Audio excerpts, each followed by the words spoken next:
れでいけてんのかな。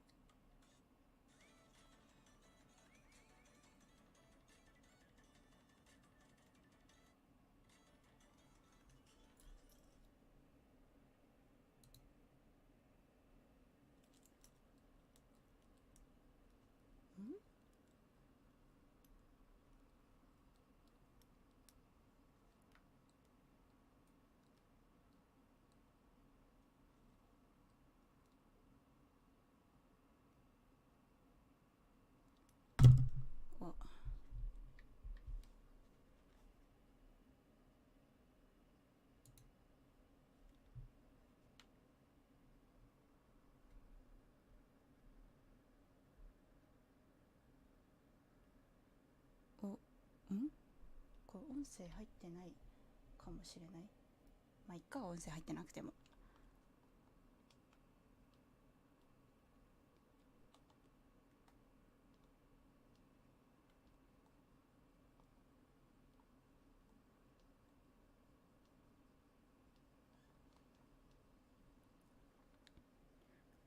おはようございます。あ、これめっちゃ遅延あるタイプか。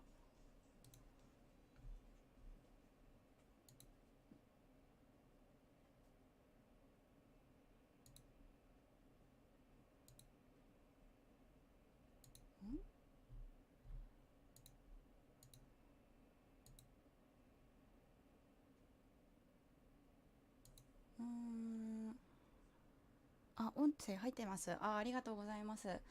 ちょっとコメント出そうと思ったんだけど、久しぶりの OBS すぎて、ちょっとグダグダなんでコメントなしにしとこうかな。あ、めっちゃ遅延ある感じだ、これ、きっと。これで通常の遅延にしたけど、きっと無理だよね。まあいいか。いいや。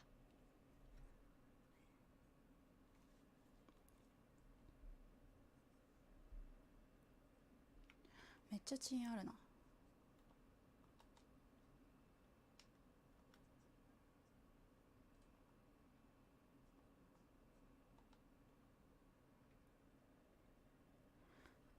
すごい遅延。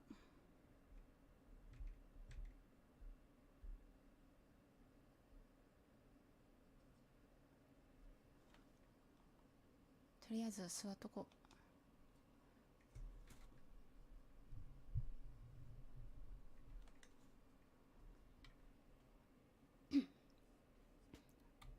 おかしいな、ここにもコメント出るはずなのに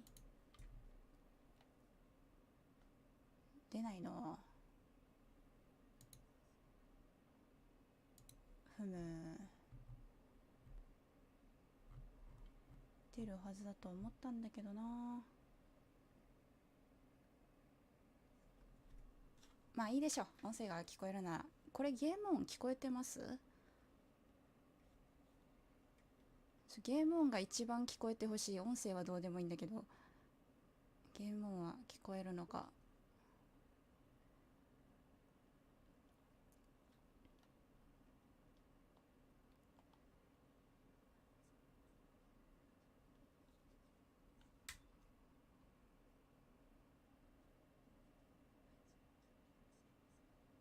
おはようございます。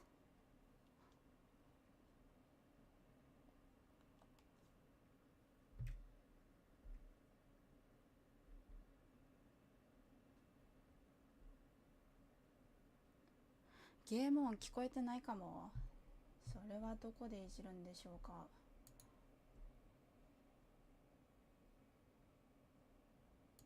ここか。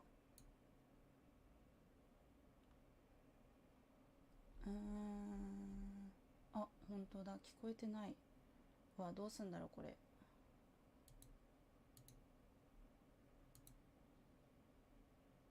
メディアソース、これじゃないな。これでもない。うわ、まずいな、音声聞こえてないやん。ほんまや。ゲーム内音声どうやって聞こえるようにするんだ。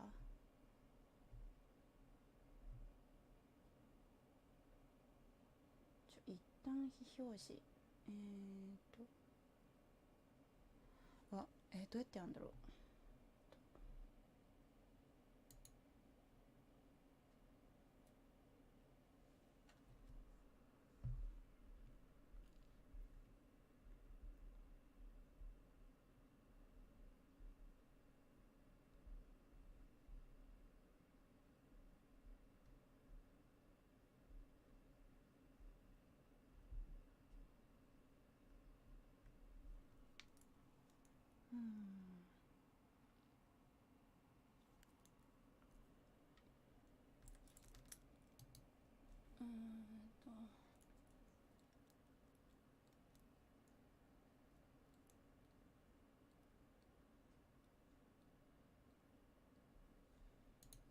デスクトップの音声上げたけど、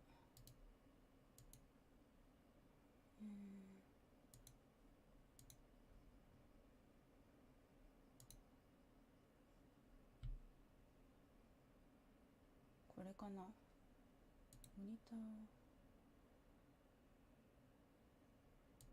これが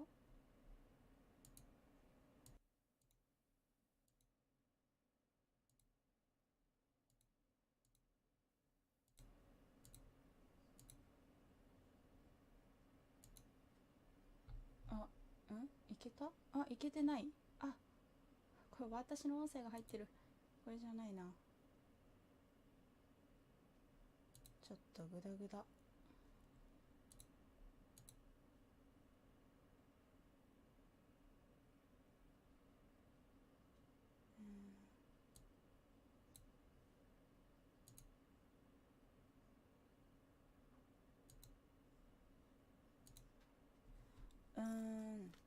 やばい、私の声しか入んなくなってる。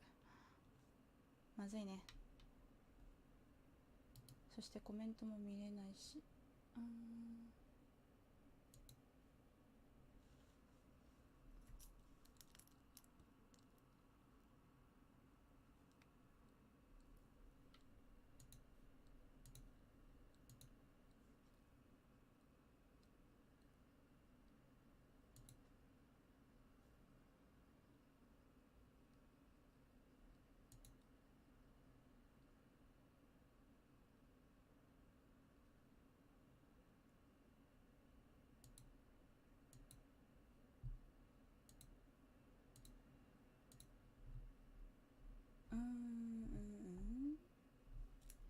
やばい、音声入んない。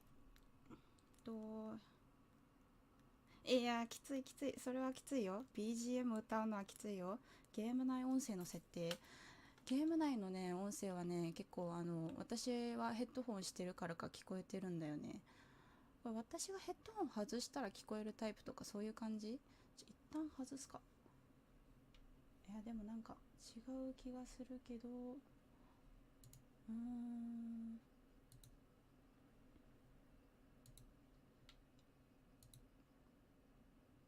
これもこうでいいな。やばい、あと3分じゃん。まずいね。ゲーム内音声まずいね。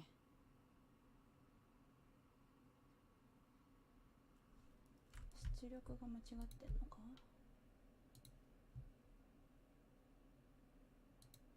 いや、合ってそうなんだけどどうしよう。やばい、 BGM 歌うコースになっちゃう。まずいわ。これはヘッドホンを外すか。よいしょ。これだと音声聞こえてそう。よいしょ。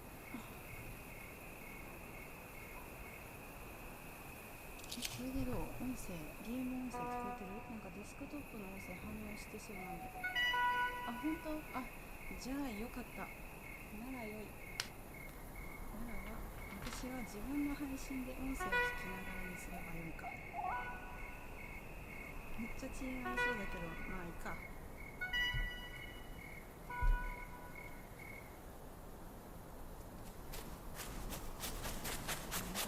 ギリギリ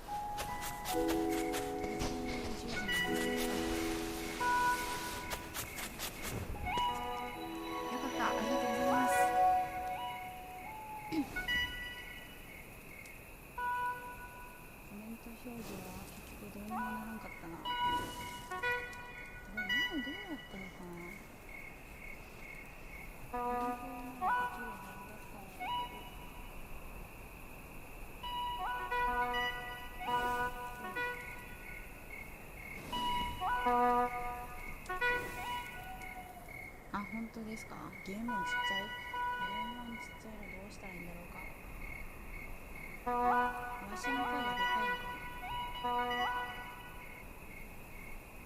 マイクの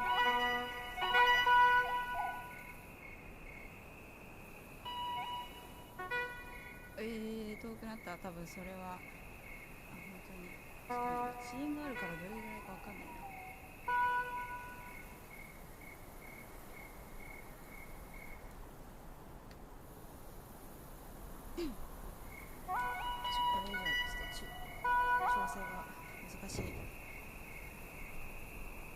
配信初心者みたいになってる。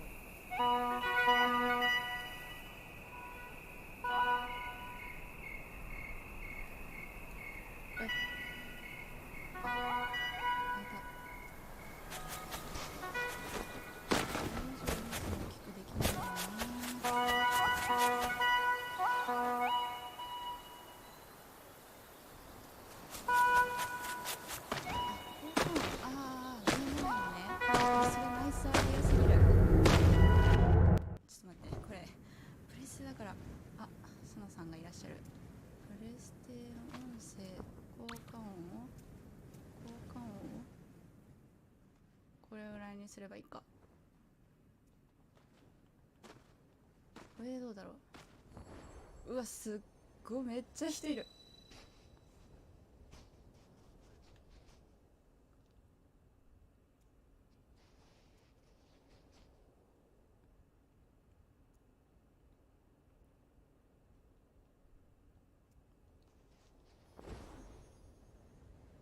なんか全然映像始まったからか。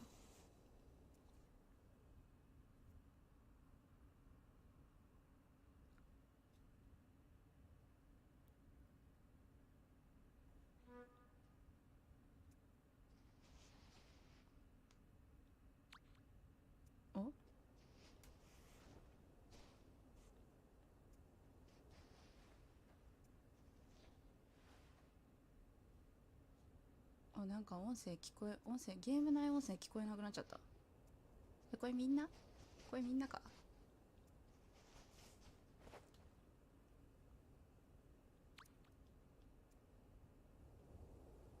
ゲーム内音声聞こえるわ。じゃああれ交換ちっちゃくしたからか。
5周年か。すげえな。もう5年もやってんのこのゲーム。めっちゃ長っ。こういう感じか。なるほど。映像が間違えた。体型が。Hello everyone, thank you for coming out. I really appreciate you. Welcome to Design at Record-Breaking Scale. My name is Nicolas Oueijan. I'm senior designer at that game company. And this is going to be a presentation about how we designed an hour-long, emotional musical experience for 10,000 players in a game designed just for 8. A little bit about myself so you know who you're hearing from. I did play a key role in concepting, designing, and implementing this project, so it really means a lot to me. I've also spent a lot of time contemplating what design means at this scale, because prior to game development, I was actually in architecture and I studied urbanism, and in those fields, we create spaces for people, which there happen to be more than 8 of. So, the behavior of any single person is extremely difficult to predict over time. The behavior of 5 or 10 people, you can forget about that. 20 is even worse still. But after a certain population, the actions of each individual dissolve away into the shared trajectory of everyone else's, which, as it turns out, may be far less complicated to project, and if we're courageous enough, dare I say, even design for. This is the premise behind Isaac Asimov's Foundation trilogy, not Aurora's musical voyage, but it does reflect what we experienced designing and developing it. It groups not 2 or 8 or even 800 or even 8,000 players, but 10,000 co-located human beings in an interactive virtual space as one big, supermassive group. Let's take a step back and talk about Sky first. Sky itself is a social MMO where you can hold hands, hug, fly, and otherwise explore the history of a once great kingdom as a total of up to 8 players. This is what Sky is normally. A social, awe-inspiring experience all about sharing intimate moments with small groups of close friends. This is part of our long studio heritage here at that game company of creating emotional games that connect people, especially by exploring our shared humanity. Now, Aurora herself is a talented and award-winning Norwegian musician. Aurora has a lot of hits on her hands, and many people don't know this, but she actually sang the credits for Sky already. So there was a pre-existing relationship between the two of us. The Aurora concert is a fusion of Aurora and Sky at a much bigger scale. It explores what it feels like to be connected to thousands of people. I'm going to share a little highlight reel to help you understand what that actually was. And keep in mind that as we watch this, all of the creatures you see, all the jellyfish, the birds, the mantas, etc., these are all real people playing alongside each other in real time.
I was just telling them earlier, every time I see it, I just go like, I can't believe we did that. It's amazing. For nearly an hour, music, visuals, mechanics, and yes, 10,000 players blend into an experience I'm clearly really proud to have worked on. But importantly for us, it holds 2 Guinness World Records.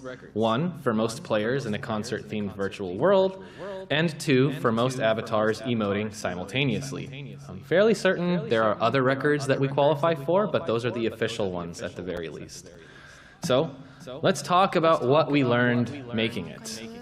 In this talk, we're going to go over these concepts. Then at the very end, we're going to grab some takeout, and I'm going to treat you all to a little bit of dessert.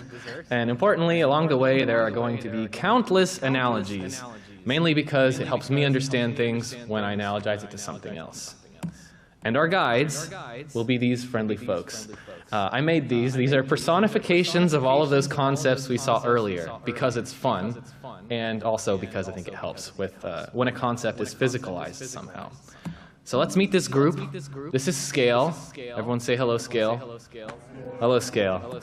Scale wants us to know that it is impossible to conceptualize scale and that we need to remember how special every individual is.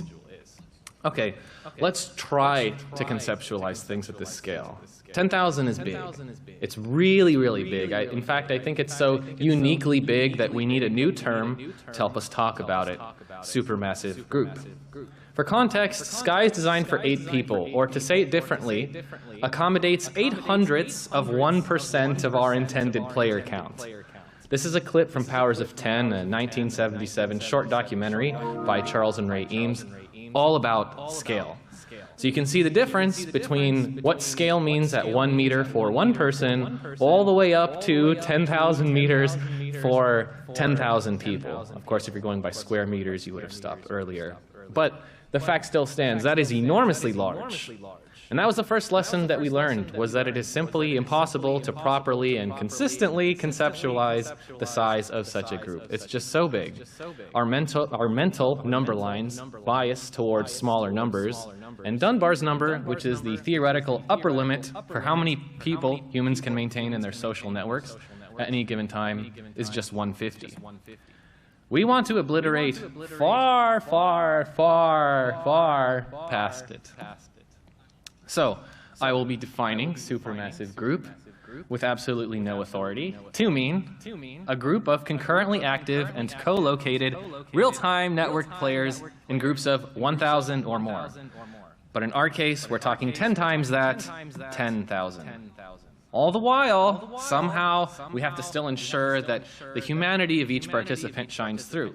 Because what's the point of being around 9,999 other individuals if you don't feel their humanity next to you? These are seemingly contradictory design goals, explore scale, but every single individual person is special. It hasn't really been explored in media. There was one example, however, that I found, which is Alan McCullum's Over 10,000 Individual Work series, which does precisely this. Takes 10,000 unique individual objects and places them next to each other, places them in context of each other, and because of that, the whole that they create is made all the more special.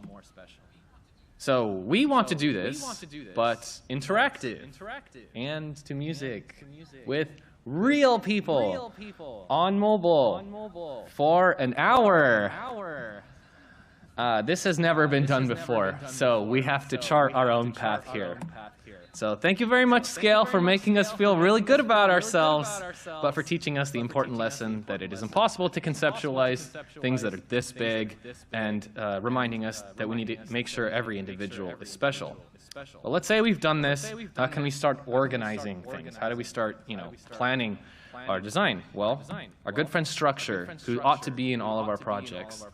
Structure insists that there needs to be a narrative spine, or we're going to have anarchy, and that spine should be about the group's groupness. What do we mean by this? Well, one of the earliest and perhaps most intuitive lessons we learned was that the more actors you introduce in a system, the noisier it all gets. So we need to make sure we have a really strong spine that establishes order and meaning, so that even among all of that noise, it's still a clear, cohesive experience. So for us, that was creating a grand story arc for the entire experience defined by emotional highs and lows. We developed a narrative about humanity and nature, and yes, these are the actual design documents. They're very artistically beautiful and the great designer kind of way. It explored the different emotional stages of being and not being in community with others. It explored contrasting social themes like selfishness and selflessness, togetherness and isolation. We told each of these stories through each song as the concert unfolded, with each song containing within it its own story in its own landscape. Selecting stories about group sizes and the emotional aspects of being in a community helps ensure that at the highest level, the fundamental type of experience that players are looking to have is thematically compatible with the type of experience you are looking to create as a developer. That seems like kind of obvious, but it can be easy to overlook this. So we developed another similarly large-scale project later, Season of Passage, that I think failed to deliver the same emotional impact as the concert due to a number of reasons, but one of which was a misalignment at this scale. For Season of Passage, we were focusing on big group gameplay activities, and so that's what we invested all of our time into. But unfortunately, what we weren't able to do was resolve a narrative that also had to do with community. So that ultimately, unfortunately, got cut from the story before it shipped, even though that was a part of our earliest concepts all along. So Season of Passage wound up being you playing gameplay activities with lots and lots of other people and then having an intimate story with just a handful of NPCs. That made things a little confusing and inconsistent for players, you know? It's like, why are you even here? I've been talking with these NPCs and then now I'm doing something with 100 other people. It doesn't really make sense. There was a lot that went into Season of Passage, but this particular narrative and structural point is one that I feel we thankfully managed to avoid with the AURORA concert, because the story itself was all about being in a group. It was about being in a community. So thank you, structure. Now we know we need a narrative spine and that it should be about the group's groupness. But what about design guidelines? We're designers anyway. First and foremost, our friend Simplicity is here to remind us that our technical constraints will always be our design constraints, whether or not we're designing at this scale. But importantly, that at this scale, the group itself will fill in the silence created by those very technical constraints. So, where we've been in like concept diagrammy land for so long, now we need to make it a reality. So technically speaking, like how do we even support 10,000 players? What does that mean? How does that work on the game? Ultimately, what we arrived at was a solution that gave us, the designers, the positional data for each player, and in order to render all 10,000 at the screen at the same time, we would render each of these individual avatars as kind of a more simplified geometry. In this case, we're looking at, a torture test of all kinds of abstracted Sky kids, which are the characters that we colloquially call in Sky. But they didn't just have to be abstracted humanoid shapes. Very quickly we learned that maybe they could be birds or jellyfish, mantas, butterflies, and we used all of these for the concert. These simplified models worked well given our technical constraints. But that was pretty much it, the position of that bird, knowing that that bird is a player, and the bird could emote. And that was pretty much all we had to work with for a really long time. But that began to define the central design principle for this chapter of the talk, which is simplicity. Let me share an example of what I mean. So I had a lot of early self-conscious attempts to supposedly enrich the experience with more stuff. So this is one of my test levels. Because it's hard to fathom, as we've established, this many players in the same place at the same time, I often over-designed the experience because I was trying to preemptively fill in the gaps created by the narrow technical limitations that we knew we would get. I thought, if all I have is positions and that's it, I really need to crank up everything else. So this was an early iteration I got really stuck on.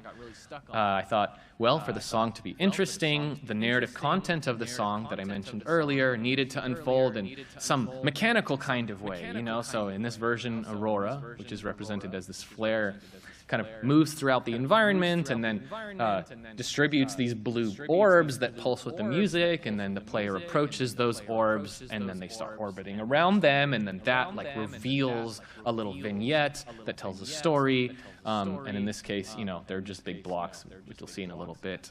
But that's what I was trying to do, approaching what I thought was a design problem with some mechanical solutions. But we would play test this, and when we would do so with more players, we would realize that the sense of complexity was too high, it was disorienting, and was kind of detracting from the experience, so we would cut it back a little bit. And then we would play test it again, and we'd get the same feedback when we had more people. So more people meant cutting back more stuff, and this happened repeatedly until I started to realize that this is the show, that the player is the show, and all of that other stuff that I was working on is actually just in support of this. So keeping the design simple and not trying to compete with all 10,000 players that are going to be on the screen helps this humanity shine through, because ultimately that's the best part of being around so many people. So thank you, Simplicity, for communicating that technical constraints are also design constraints, and reassuring us that, or reassuring me rather, because I had a personal relationship with Simplicity throughout the development of this, that the group will fill in the silence. I have faith in that now. That also relates to the next design principle, which is spectacle, aka the player is the show. Yeah, the player is the show. I can't reiterate this enough. This is such a big aspect of the design that took me a long time to realize. And importantly, that the individual capabilities will determine the group's overall organization. So why is it that we're willing to spend money and get dressed up and travel out to places like San Francisco to experience concerts, conventions, or game development conferences? Shoulder to shoulder with so many strangers, when we could arguably have a comparable experience simply watching a video of the event online. I'm sure many of you are doing that right now, and in the future. Hello from the past. Aside from all the financial, physical, and temporal accessibility concerns, which are often the reasons why I, at least, choose not to go to these places, I think a huge factor in my motivation, and in the motivation of most people, is the desire to be part of a collective, shared experience, to be next to each other, socialize with like-minded individuals, feel inspired and connected, and of course, relish in the company that we've made all the more beautiful. This is what we felt with each increasingly large playtest. The beauty was in the group, and importantly, being in the group and contributing to it as a participant. Of course, it didn't take long for us to start talking about animals and how they get into groups, because we always design from somewhere. And when animals come together, the form and the organization that their groups take are determined by the capabilities of each of those individuals. So a crab is capable of some things, and a horse is capable of entirely different things. And because they're also in two different environments, when you bring a bunch of them together, they start operating differently. And the thrill, of course, is being in this group while it's happening, being in a stampede of horses. Yeah, we are all animals, of course, and the experience of being the bottommost crab in the pile in that organization and the innermost sheep in the flock in that organization are both vastly different in structure and presumably enjoyability, but I could be wrong. I'm not a crab yet. We still have time, so you never know. But the spectacle is the show, and the group is the show, and the group will behave differently depending on the capabilities of each of the individuals. So to succeed in making the player the show, to succeed in organizing the group in a compelling way, we can tune each individual's capabilities. So thank you, Spectacle, but what does that even mean to tune those capabilities? How do we move away from that crab pile and move towards something that is much more compelling? Well, we can talk to our other friend, Affordance, who's so cute. Affordance is going to tell us all about parrot problems, which are a thing, how guiding the individual can make a structured group, and importantly, the necessity to leave freedom for expression. Before we leave this animal analogy, I just want to share that I currently live in Long Beach, and in Long Beach, we have these feral parrots that fly all over town. A lot of places in Southern California have this, and they are so loud. It's remarkable how loud one parrot can be, but when they're in their flock, you basically can't hear anything else. And we had a lot of parrot problems in Sky. So let me explain this picture. This picture is from an early playtest. Do you know what this picture is? This picture is a pile of crabs. This is what this is. And we do not want this. What we want is organization. Because if you don't have organization, it's distracting. There's a lot of noise. Makes it difficult to concentrate. There's no visual hierarchy to what's happening. And when was the last time you saw a herd of horses or a flock of birds completely not acknowledge each other or their prevailing path of travel? Even 10% of our players are doing this. That's like 1,000 clumsy cicadas or June bugs just bouncing off the walls. We don't want that. So we tried to find a good way to enable each individual to move throughout the space. This is footage from an early version of the song Warrior. And the control scheme here was autopilot. This was very short-lived, as you could expect, but I needed to get it out of my system. You strap in, much like you do a roller coaster, you buckle up, and then that's pretty much it. You can maybe look around, but your movement is determined for you by the game. Now that's no fun, and this wouldn't have been compelling with 10,000 players, so we quickly moved past this. Okay, so maybe we can do something in between, right? So if not everyone's totally strapped in, maybe we can allow each of these individuals to freely deviate if they want, but if they didn't want to or didn't know how, as we were expecting a lot of new people to play the concert, that it would still carry them out throughout all of the environments that we had created. How is this possible? Well, we have this guide rail system in Sky, which allows us as designers to define the extent and direction of travel that we would like players to move in. You can actually see that in the wireframe here. We have these big green extents, and then we have this curve that you might be able to see that is the direction.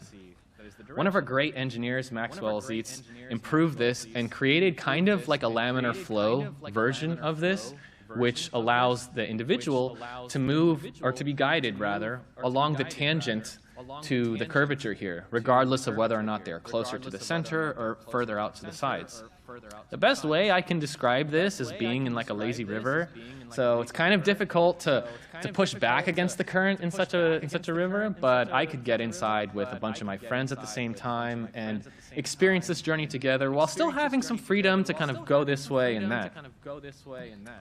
So this is a video of the updated version of Warrior that was created by one of the most talented designers I've ever known, Travis Stringer. So, I mean, I think this looks way better.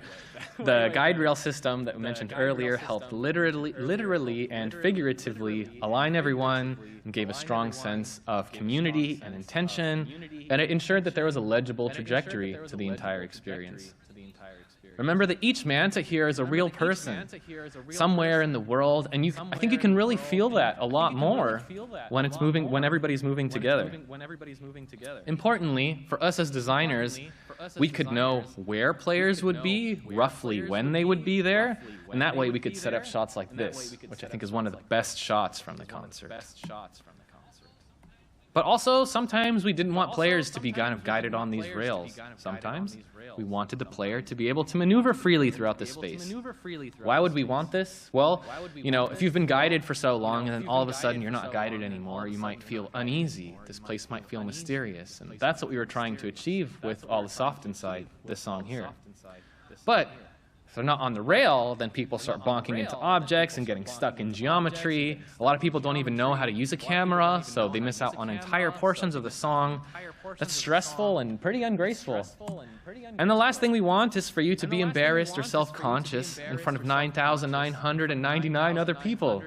That is a literal nightmare. So, another simple solution here was to create a general collision prevention system for the flight controller so that even if the player gave no input, as is the case here, they would avoid walls, stay above the ground, and it would prevent them from getting stuck in little nooks and crannies like this. We actually called this Soarin' Over California, funnily enough, and it works quite well. So with no input, this character is able to maneuver through a pretty complicated environment and never at any point really get caught anywhere. Graceful and stress-free. So both of these systems, I felt, worked together really well to create a unifying structure, the kind of structure we wanted, without tying each individual to a hyper-rigid possibility space. You add on top of that the ability to emote, and there's suddenly a lot of expression and a lot of life here. We start to get more and more of this starling murmuration experience, which has always been inspiring, and less of that crab pile one, precisely because of the affordances that we have put in and given to each individual. But of course, what our community came up with, without any of our help, was far more compelling. This was truthfully one of the most exciting things that we anticipated at the studio. Essentially, intrepid players, once this was live, began to organize flash mobs with each other. They started to kind of get smart about things. Love trains emerged early, where players would follow each other in a big long line and spam the heart emote. And that gave way to waterfalls, where players would jump from high places and spamming other emotes, trying to, here we go, that's a great example right there. And then, of course, there were light towers, where players would use each other to get as high as they possibly could, stretch that verticality as much as possible, kind of like, you know, they're standing on each other's shoulders. There were also whirlpools, tracing, drawings, and even fully rehearsed animations. This is just absolutely incredible. And again, none of these activities were initially planned by us. We did later facilitate some for the encore, which happened a year later, but only in response to what the community showed us they were capable of doing and wanted to do. We truthfully have the best community ever. Like, if you play Sky, thank you so much. You're amazing. But all this emerged from the fusion of the affordances that we gave players and, of course, our incredible community. And these images in particular, I don't know if you can read, it says Aurora right there, which is awesome. These images were taken from the positional data we received on the back end. So we could watch in real time while some of these were happening as well, which was incredible. Just goes to show when you give people even some amount of control and you put them all together, amazing things will happen. Being in one of these is like a total unreal experience. It's like the tallest elevator you've ever been in. It's amazing. Thank you, affordance. Starting to feel a little better. I know what problems are and how to get around it. I know that I need to guide individuals, but that will make a structured group, and that leaving room for freedom can be super fun. Everything's gonna be great, right? No, who is this unsavory character? His name is Unfordance. Their name is Unfordance, which is a made-up word. It's a made-up word that I created to help describe the qualities of the supermassive group that make our lives as designers difficult as a whole. And interestingly, they also map to the states of matter: solid, liquid, gas, and plasma. I wish I had like an analogy counter on this. I feel like we're racking them up. So let's just start with solid. Why is the supermassive group a solid? Because it will obstruct. It will get in its own way in some contexts more than others. I'm sure we've all had this kind of experience. If you give people a singular point of interest, they will swarm to them, and that is unmanageable and unenjoyable. So, these are images from one of our pre-shift builds. Can you spot the player in either of these? Well, I couldn't either, so there's no highlight here. They're just somewhere in there. You have to take my word for it. So this would happen a lot. We tried a lot of different solutions to try to combat this, but one of the most helpful ones wound up being something we called ember regions. Wes Hawkins, another one of our fantastic engineers, helped to work on this system that allows designers like myself to hand-place regions in the world that take the abstracted player models, be they the abstracted, Sky Kid models, the jellyfish, mantas, etc. And when they enter into these regions, we reduce their visibility down to a single shimmering orange light. We don't eliminate the visibility entirely, but we just reduce it. This has a lot of advantages. It frees up a lot of real estate in a lot of hotspot areas while still communicating to you just how many real human beings there are next to you. We later learned to proceduralize these around things like NPCs and pickups, etc. So next up, the group is a liquid, because it fills the shape of its container. Not very many people know this, but Bruce Lee was actually a game designer. And he was way ahead of his time. He had this famous quote, "Empty your mind, be formless, shapeless, like a supermassive group of players." If you put a supermassive group into a cup, it becomes the cup. If you put it into a bottle, it becomes the bottle. You put it in a teapot, it becomes the teapot. Now a supermassive group can flow, or it can crash. Be a supermassive group of players, my friend. Thank you, Bruce. We too learned that every valid point that is not out of bounds, and sometimes even those points, will be occupied by a player at any given point in time. Obviously, that makes it a real challenge to waterproof everything. And at first, this surprised me until I remembered how crows sit along power lines, with spaces in between them. They do this because they each have wings, and they need those wings to take off and to land, so they sit separated from each other. Likewise, we each have a natural bubble around all of us that drives us to expand elsewhere when we feel that that space has been encroached upon. And this even happens in virtual space. So if you don't want someone in your face, you move around a little bit. And then if you get in someone else's face, they'll move around a little bit. And if everybody does that, the group will disperse, even when there isn't any interplayer collision like this. Now, we also quickly learned not to spawn everybody in the same place, like in a one-unit area. This phenomena would help us, but we also quickly learned to distribute the spawns of everybody in a fairly large area. But this phenomenon helped me a lot because I was actually quite worried about this. You know, would your sightlines be constantly violated by other players? Turns out, we're not special. Really smart people like Edward T. Hall already explored interpersonal distance in a subdiscipline of anthropology called proxemics. This is where we get the term personal space from, and I believe what drives the supermassive group's shape-filling liquid reality.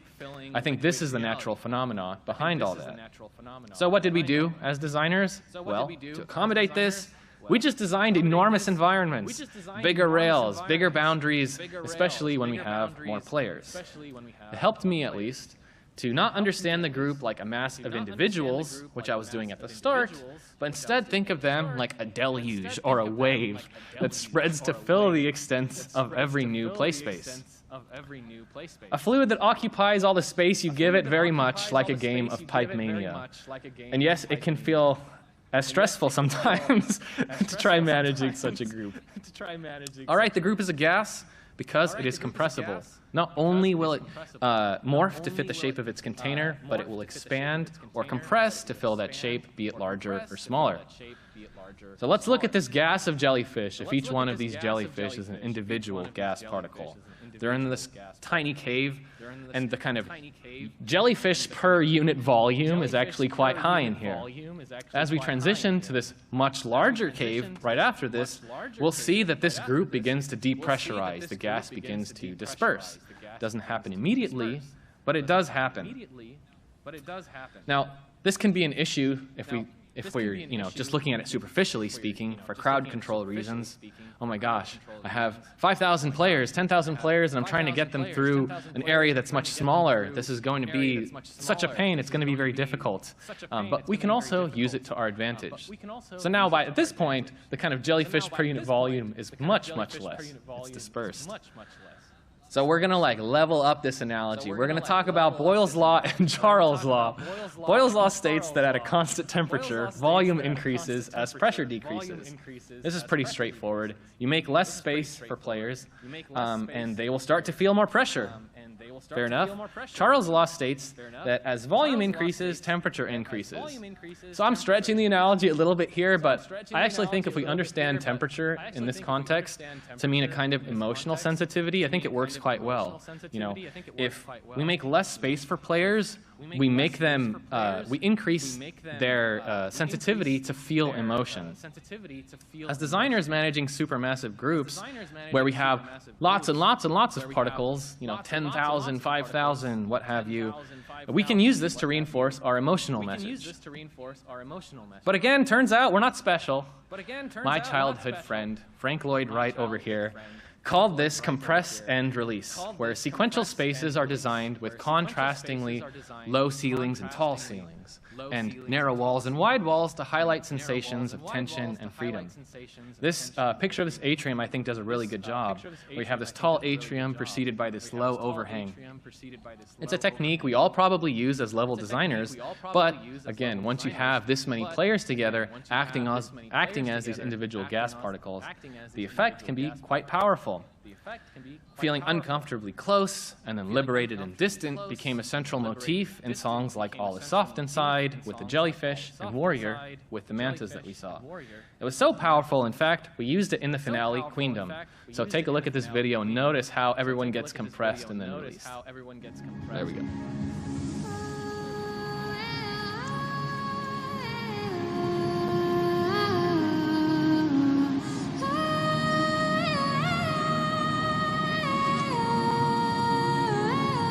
Till queendom come, till queendom come, my queendom come. It like never gets old watching that. It's so fun. Okay, last up in this crazy analogy, the group is a plasma. Well, there's one big way that a supermassive group is like a plasma, and that is that you don't know what a plasma is, and neither do I.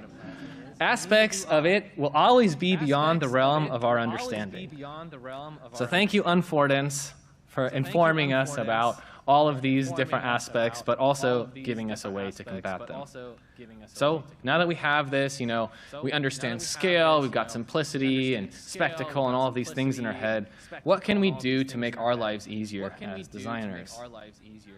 Well, good thing we have our friend Tooling here with the magical, amazing mustache, the enviable mustache of Tooling. Only has one point for us, which is that simulation tools are a must-have. Allow me to explain. We discovered very quickly in the design process that we needed a way to visualize this on demand in various contexts.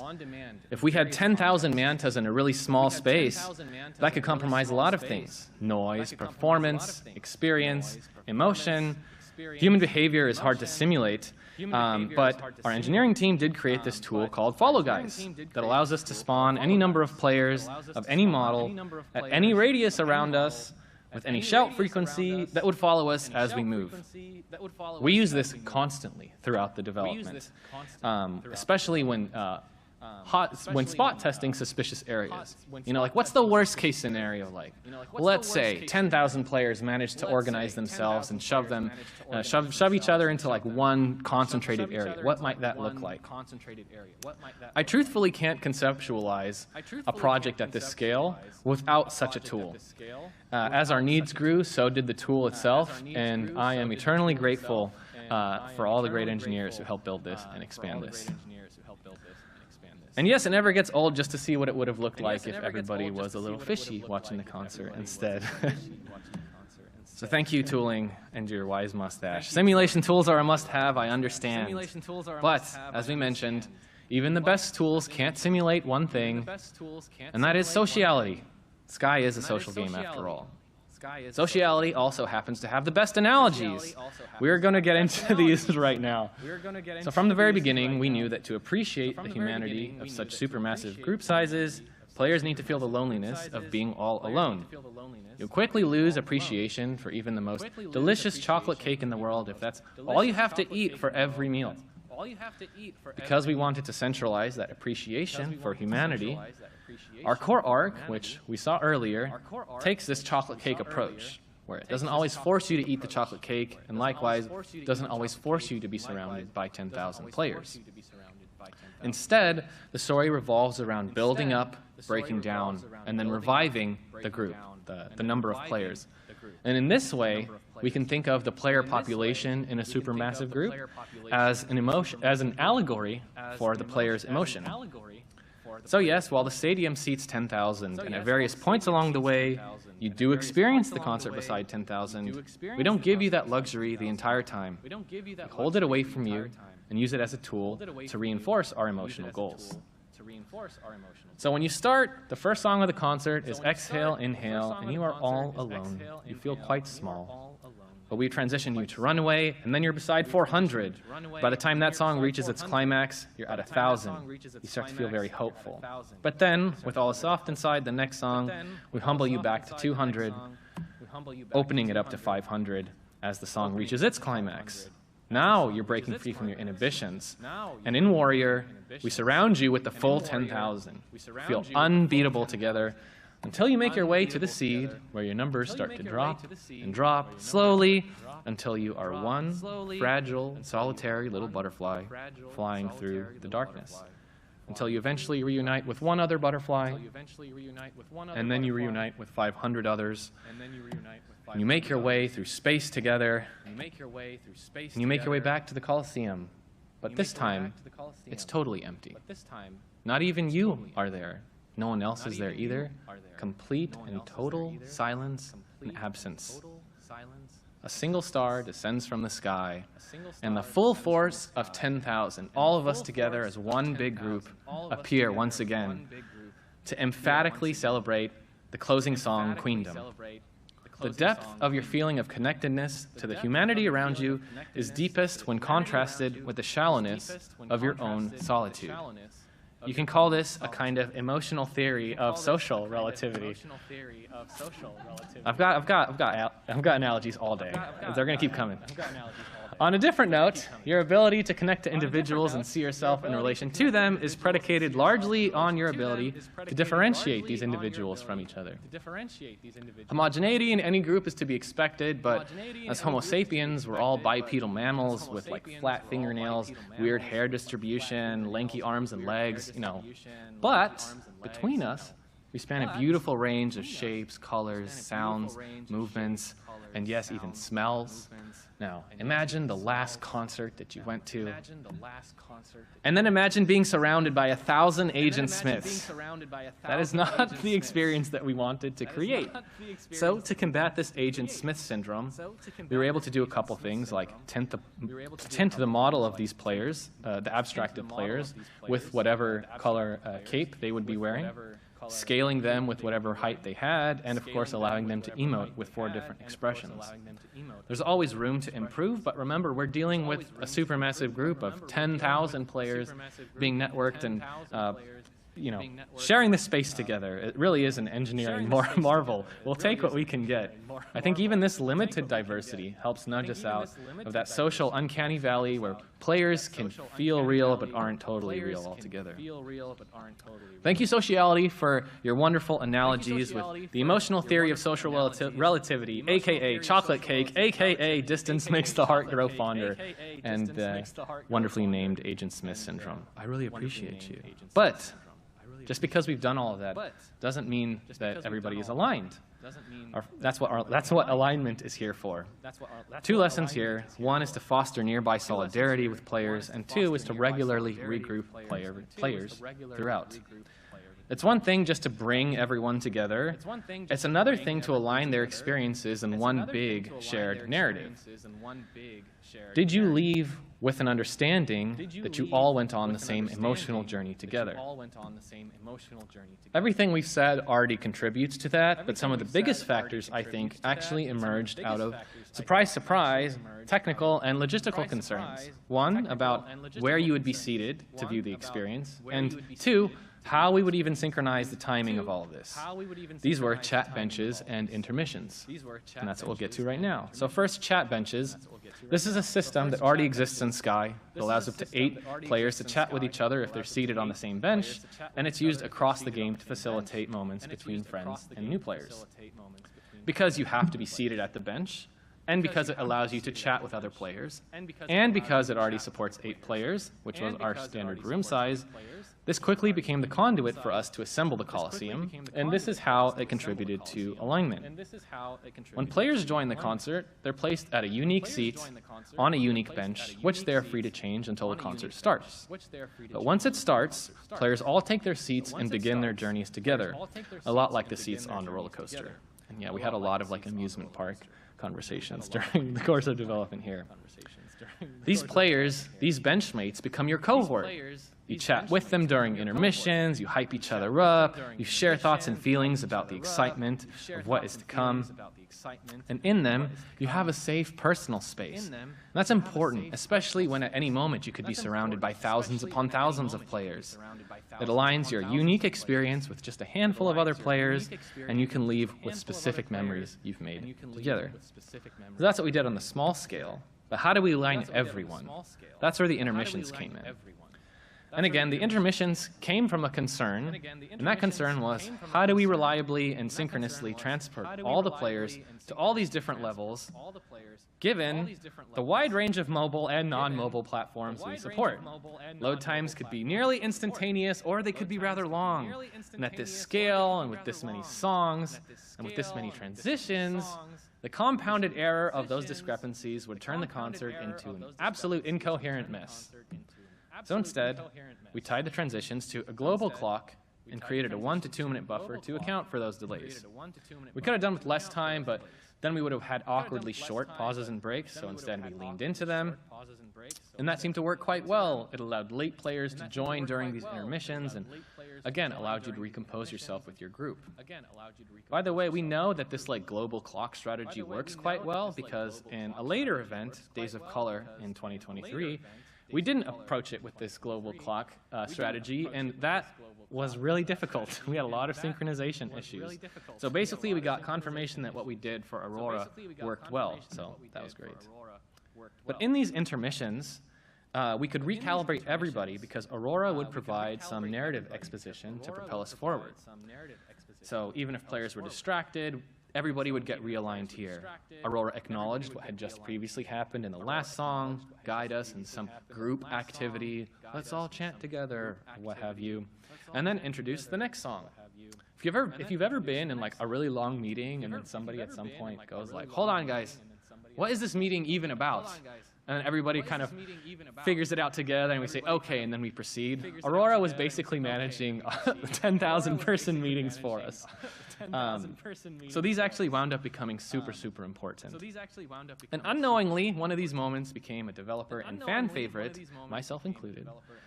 During one intermission, Aurora now infamously says, it's okay, you can cry. And because one of the emotes is cry, the stadium slowly fills with thousands of tears. It happens at every performance, and it did so during opening night, and again was kind of unexpected for us.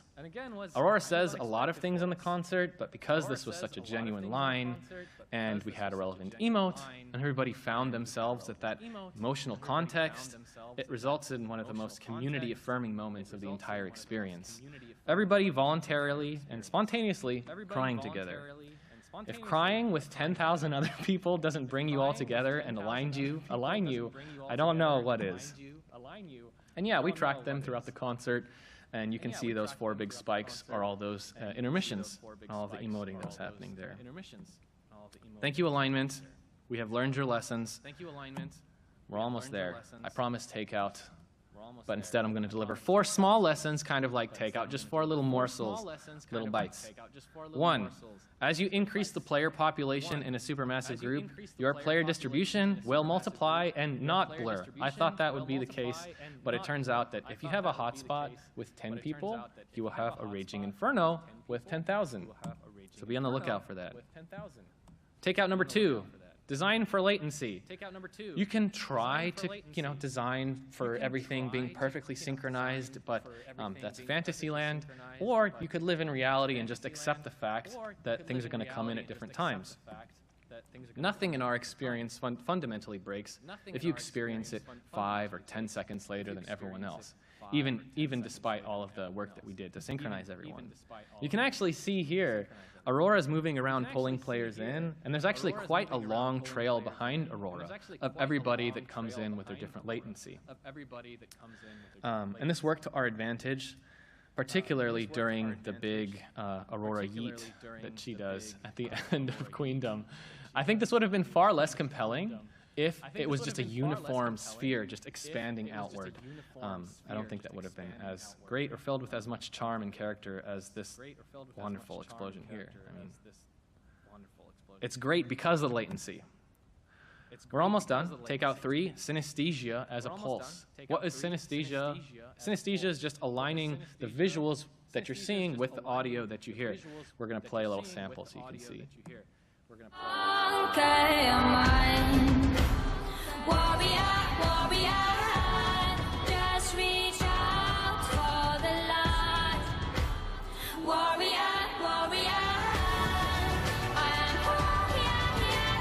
Thank you, Aurora. Okay, so I spent a lot of time with one of our talented engineers, Scott Morgan, working on modifiers to change things like the flower size, Aurora's pulse, the lighting, camera shake, etc., to suit the bass, mid, treble, and vocal channels of our music. I think of the synchronization of metronome videos we all might have probably seen. It might not seem like much, and I absolutely have no clear proof that the synesthesia does this, but I really do believe that it plays a key role in supplying like an underlying shared heartbeat among everybody who's participating. Lastly, playtesting supermassive groups is a huge challenge, and do not underestimate it. Imagine organizing a party for just a few friends, and then some neighbors, and then the whole block, and then the entire neighborhood, only to find out that you don't have enough cups for everybody, and then convincing them all to come again just so you can find out what the next problem is, like maybe everybody crashes instantly, or maybe nobody can see anybody else, which are all real things that happened throughout the course of development. So I want to send a huge thanks to folks like Travis Shute, Denise Schlickburn, Amelia Rosina, and everyone from our beta community and our live community who showed up to these playtests. I already said we have the best community, but without you, these experiences would not have been possible. My advice to developers and designers is to playtest early and playtest across scales. 5 is different than 50, is different than 500, is different than 5,000, is different than 10,000. It just takes time to get there. Lastly, dessert. Why dessert? Because dessert is something small that you have after you've already eaten the main course. I'm just going to share one small thing we did for the encore, which happened after we had already created the concert a year later, which was minigames.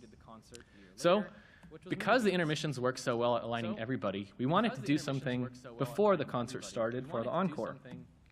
We had a lot of these small, intimate activities that allowed you to share personal moments, but nothing that really activated the group as a whole, all 10,000 players. What we were really missing was our hype person to break the proverbial ice and prime everyone for embarking on a voyage together. So for the encore, we took all of those lessons and we created 4 unique mini-games. There was the voting towers, which is that larger-than-life bar chart that players could physically enter into and vote and see, reflected in the data what they chose. The Great Spheres, which is, I still believe, should hold the world record for largest game of virtual soccer in the world, but we did not get that record. The Duel, which is a kind of tug of war, and the Light Parade, which is a self-explanatory parade. What they all have in common, in addition to being structured and simple, is that they keep the player as the show. So that makes me happy. And just for fun, here are some of the results from the voting towers. People's favorite songs, the shared features in Sky. We have a lot of introverts in Sky. Drawing is apparently the favored hobby over painting and sewing and sculpting. And this depicts, it's kind of hard to see, Flow, Flower, Journey, and the big pink bar is Sky. So Sky players like Sky, that's reassuring. And my favorite, sleeping. Sleeping when seating beats dancing, singing, and sitting even. So, in conclusion, thank you for going on this voyage with me. I hope you have a better understanding of what designing at supermassive groups entails and how all of these forces play a part in delivering a powerful shared experience. Supermassive group is a term I coined for this talk. We never referred to it in such a way during development because back then we had no conception of its scale or properties. Supermassive itself is just a compound word that means big, big. And I think that's what our mentality has to be, what our dreams and ambitions have to be, and what our faith in humanity has to be if we want to impact people, change their lives for the better, and help them all feel connected to the world around them. Even more so when we're designing at such record-breaking scale.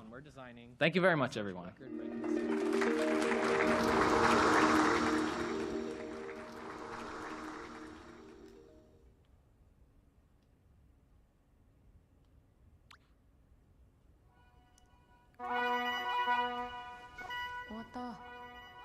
めっちゃ面白い話だったな。難しい話ではあったけど、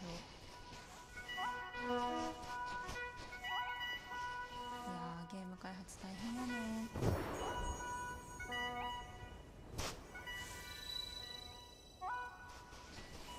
昨日流れてた動画とは違うのかな。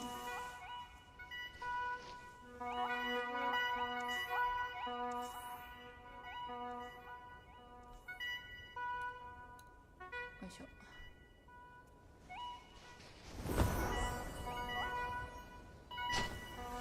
めっちゃ声ちっちゃかった。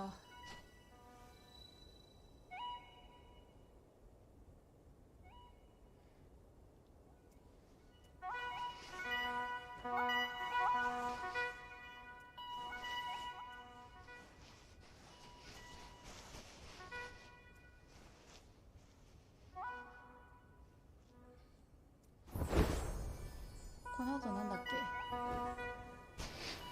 れか。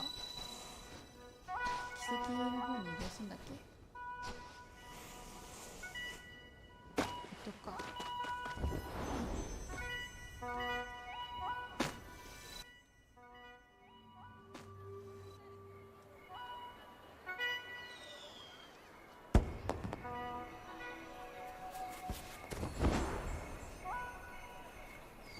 なんかでっかい人いる。スタッフさんか。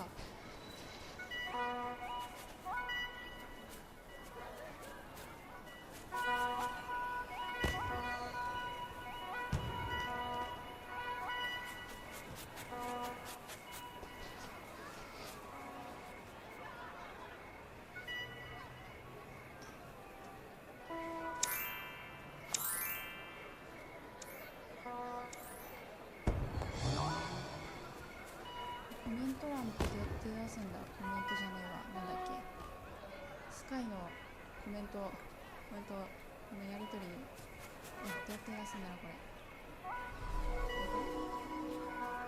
違う。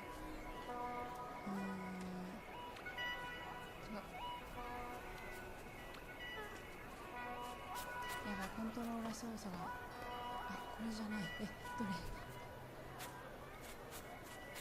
これだ。なるほどね。マジちょっと近づいていけばよかった。閉じてしまったから入れない。いけばよかったな。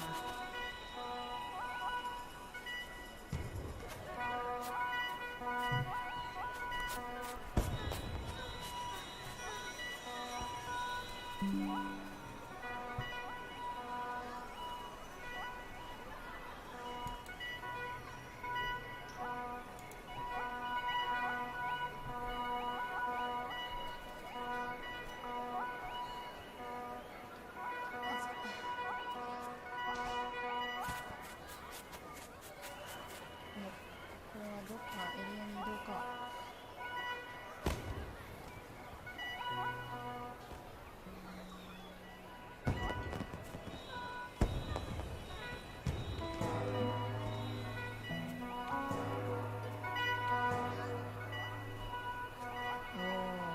美術館いいね。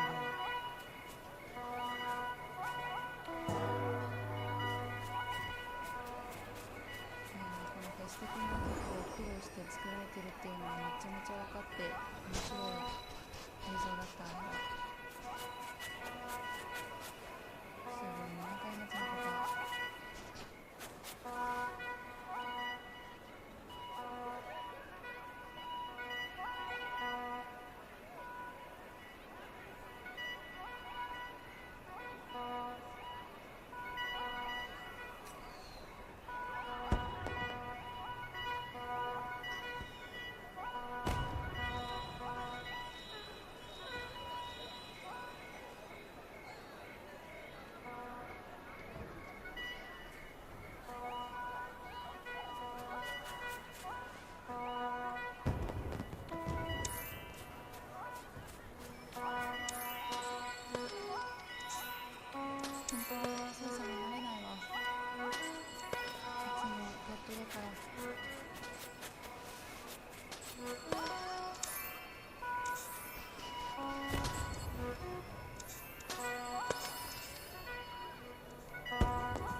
「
Hi everybody, I'm Sam, and I work for That Game Company. Right up front, I want to give a special thanks to Dylan Faust, who is our company's UI lead. He helped me make these slides look really amazing, so thank you, Dylan. And we are hiring, so if this talk is interesting to you and you like the idea of working on a custom engine, working on cool technical challenges that affect millions of players worldwide, then please reach out to us. And we have some fine folks right here in the front if you'd like to do that after the talk. So today I'm going to talk about how we got over 10,000 players into the same level all at once. But first, I want to talk a little bit about what we do at That Game Company, or TGC for short. So at TGC, our priority is emotion and human connection. We believe games can be a medium for taking somebody on a journey, pun intended, where they'll experience happiness, sadness, awe, despair, loss, or even love in ways that can be more meaningful and impactful than other mediums. So we want to help people form genuine human connection through our games.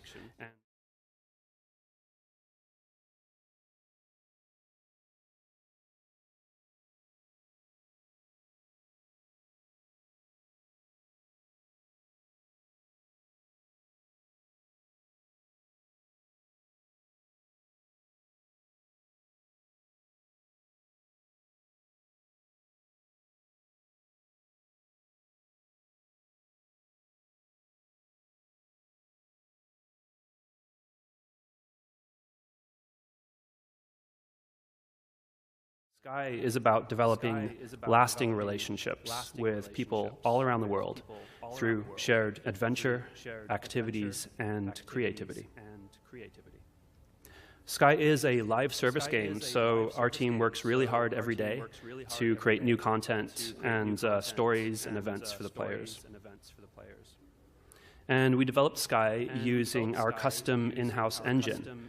So Sky was originally developed as an iOS game, but we've since ported it to Android, Switch, PlayStation 4 and 5, and this year we'll be releasing our PC version. So we've done all of this with a pretty small, talented, and passionate team of engineers, and of course, designers and artists and everybody else.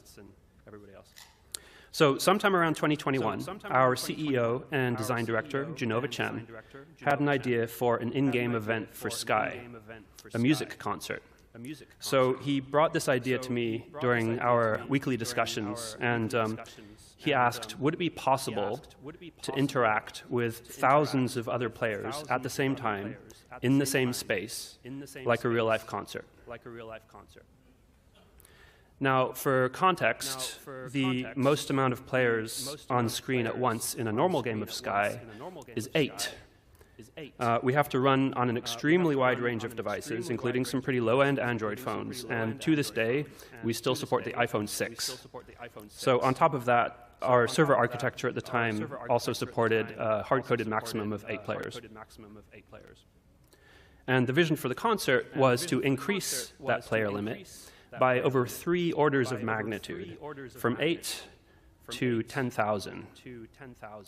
So it seemed like an impossible task, and I thought the idea was crazy. Fast forward to December of 2022, we launched our virtual concert featuring the music artist AURORA. And this wasn't just a music event. It had a story, a progression, an emotional arc. The player would experience awe-inspiring moments, otherworldly scenes, despair and darkness, peace and acceptance, and finally, a cathartic celebration, basically a really big party. They would do all of this with up to 4,000 players in the same level, all able to interact with each other for the debut of the concert in December of 2022. And last August, we did a concert encore supporting over 10,000 players. And for this, we received a Guinness World Record for the most users in a concert-themed virtual event. And the concert also worked across the thousands of different devices that run Sky, including the low-end Android phones and the iPhone 6. And by the way, we were also releasing our PlayStation port at the time, so our team definitely stays pretty busy. So how did we do it? Well, it started with a question. What's important to this experience? What do we care about? Emotion, so our main design pillar. We wanted this to be an emotional experience for the players. The feeling of togetherness, having a shared experience with thousands of players at once. Could we achieve this without rendering all 10,000 players in full detail? Perhaps the other players could be abstracted in some way. We just needed the player to experience the presence of others in whatever form that took. Interactivity. So we wanted the players to be able to communicate with each other in some way so that it was clear that you were experiencing this concert with real humans as opposed to just having a clever simulation that's simulating players. And we also wanted some level of interaction with the music itself. Inclusivity. So we wanted the concert to work on all of the devices that Sky runs on and over a large range of different internet speeds. We didn't want to leave any players out. So this is a picture from a real-life concert where the audience was holding up their cell phones as lights. And something like this seemed doable. Each player could be assigned a fixed seat and be represented as a point of light in the stadium. So rendering and networking that seemed like something we could do. But would this be enough? Would it be a good experience for the player to be fixed in place and see the other players only as points of light? How would the interactivity element work? Would you perhaps change the color of your light or just blink it on and off? Maybe other kinds of effects that we could do? Well, a big part of Sky is about movement and expression. So if that was severely limited during the concert, it didn't seem like we'd be able to satisfy that feeling of togetherness and level of interactivity that we wanted. Okay, I'm going to get a little bit more technical here. And it starts with fish. So in late 2021, we started working on a new update for Sky called Season of Abyss. And it added a diving ability to the game, which we hadn't done previously, and focused on underwater exploration. But one problem that we had with our underwater environments is that they just felt pretty empty. So designers could place down some animated sea creatures here and there, but we just couldn't do that many of them without it tanking performance on our lower-end devices. And the reason for this is that each of these creatures were based on hand-animated skeletons. So they had their own individual AI and collision detection, and we had to do all of the animation logic on the CPU. And this gets really expensive when you multiply it out over hundreds or thousands of on-screen meshes.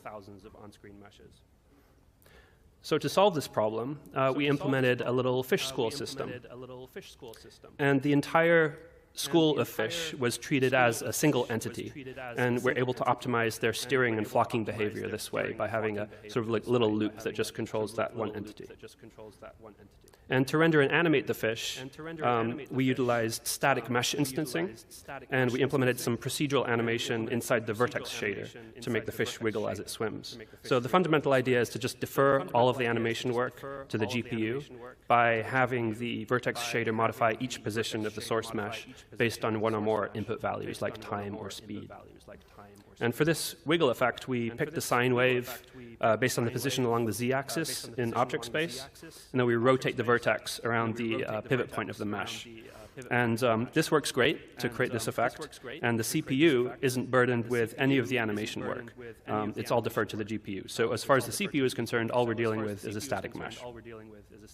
So there's a wonderful GDC talk on this approach, by the way, that was a few years ago by Matt Nava of Giant Squid, and he was talking about the development of Abzu. And I definitely recommend that you check this out if you're interested in more sort of procedural ideas that you can apply to vertex shaders. But Abzu did a lot more with this idea by layering many more effects on top. But we were happy with this basic effect, and it kept the shader pretty simple for the lower-end phones. So with this method, we're able to render a lot of fish, even on low-end hardware. So in this scene, we had around 4,000 of them, And instancing them through this static mesh instancing system works great, but we still need to be careful about the overall vertex count in the scene. So if each fish is only 500 vertices, say, then we're already pushing 2 million vertices through the GPU per frame just for the fish. And for some of the low-end hardware, that's really not acceptable, especially considering that each vertex has to compute its procedural animation separately. So to solve this, we added LOD support to our instancing system, and in conjunction with some very aggressive fish mesh LODs, that allowed us to reduce the previous scene from about 2 million vertices to around 80,000. So we were also able to draw all of the instances using only 4 draw calls, so 1 draw call for each LOD level. And then to simulate the fish, we implemented a steering algorithm that computes an acceleration force to push the fish towards its target position and then decelerate it nicely as it arrives. So here I'm just moving the mouse around and fish is following it. So as we were developing this feature, Jenova and I, in our weekly discussions, started to have the idea that this feature and the planned concert for the end of the year could have something to do with one another. I mean, if we turned all of the players into fish, and then we figured out a way of sending that across the network, then that could be a pretty cool experience. But it wasn't quite as Sky as we might like, and it's unclear how it relates to a music concert that takes place in a stadium. Still, if we're able to render thousands of fish with this method, then why not other types of creatures that are found throughout the world of Sky?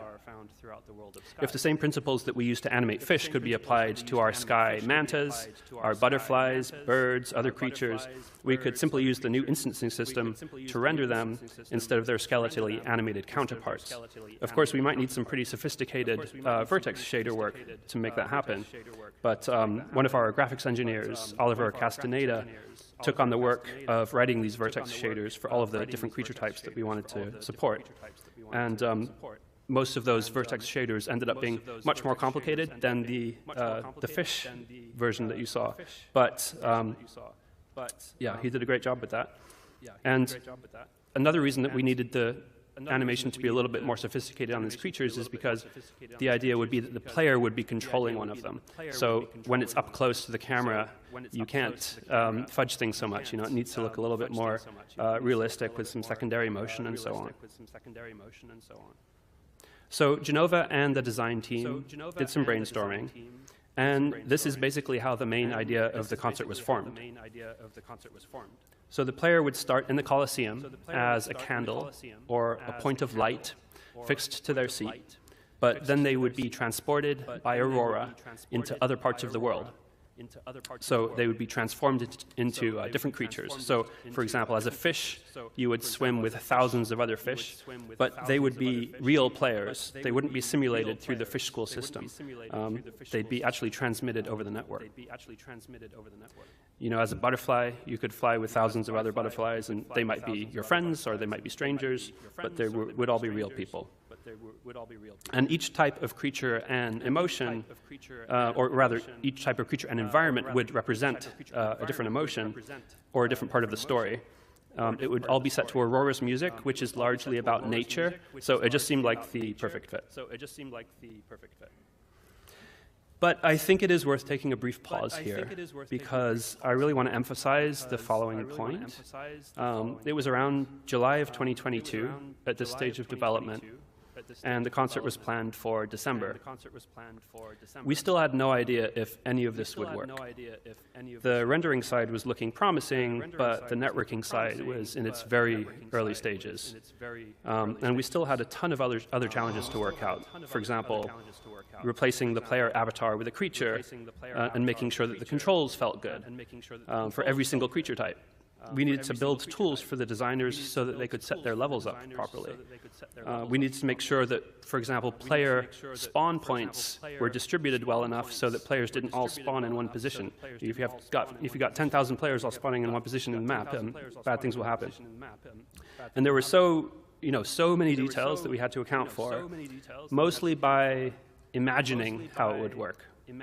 Because there were so many aspects of the tech still in development that it's not exactly easy to organize, thousands of testers to help you out as you're iterating. So we really just had to use our imagination a lot.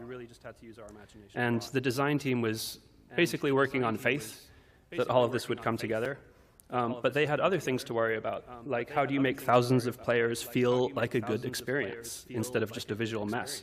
How big do you need to design the spaces to fit that many players? So even if we got everything working, would it be a good experience, or would it just feel like chaos?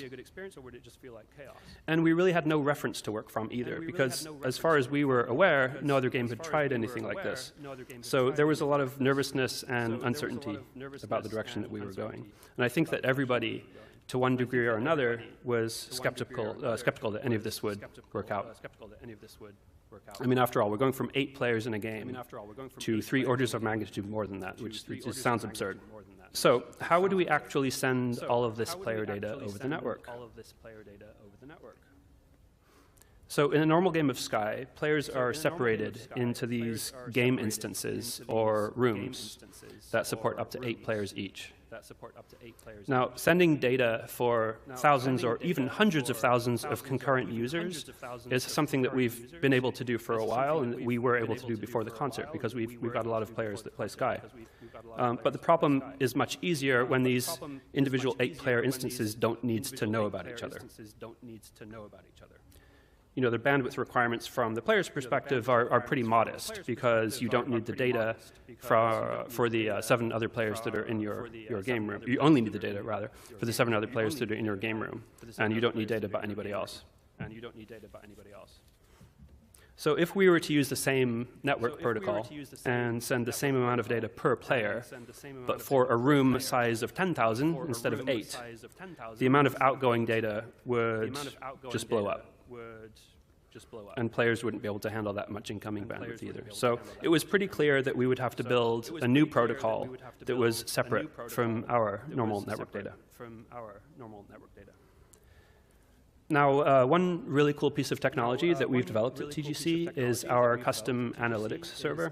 So we use this to collect data about player behavior to get an idea of how we can improve the game.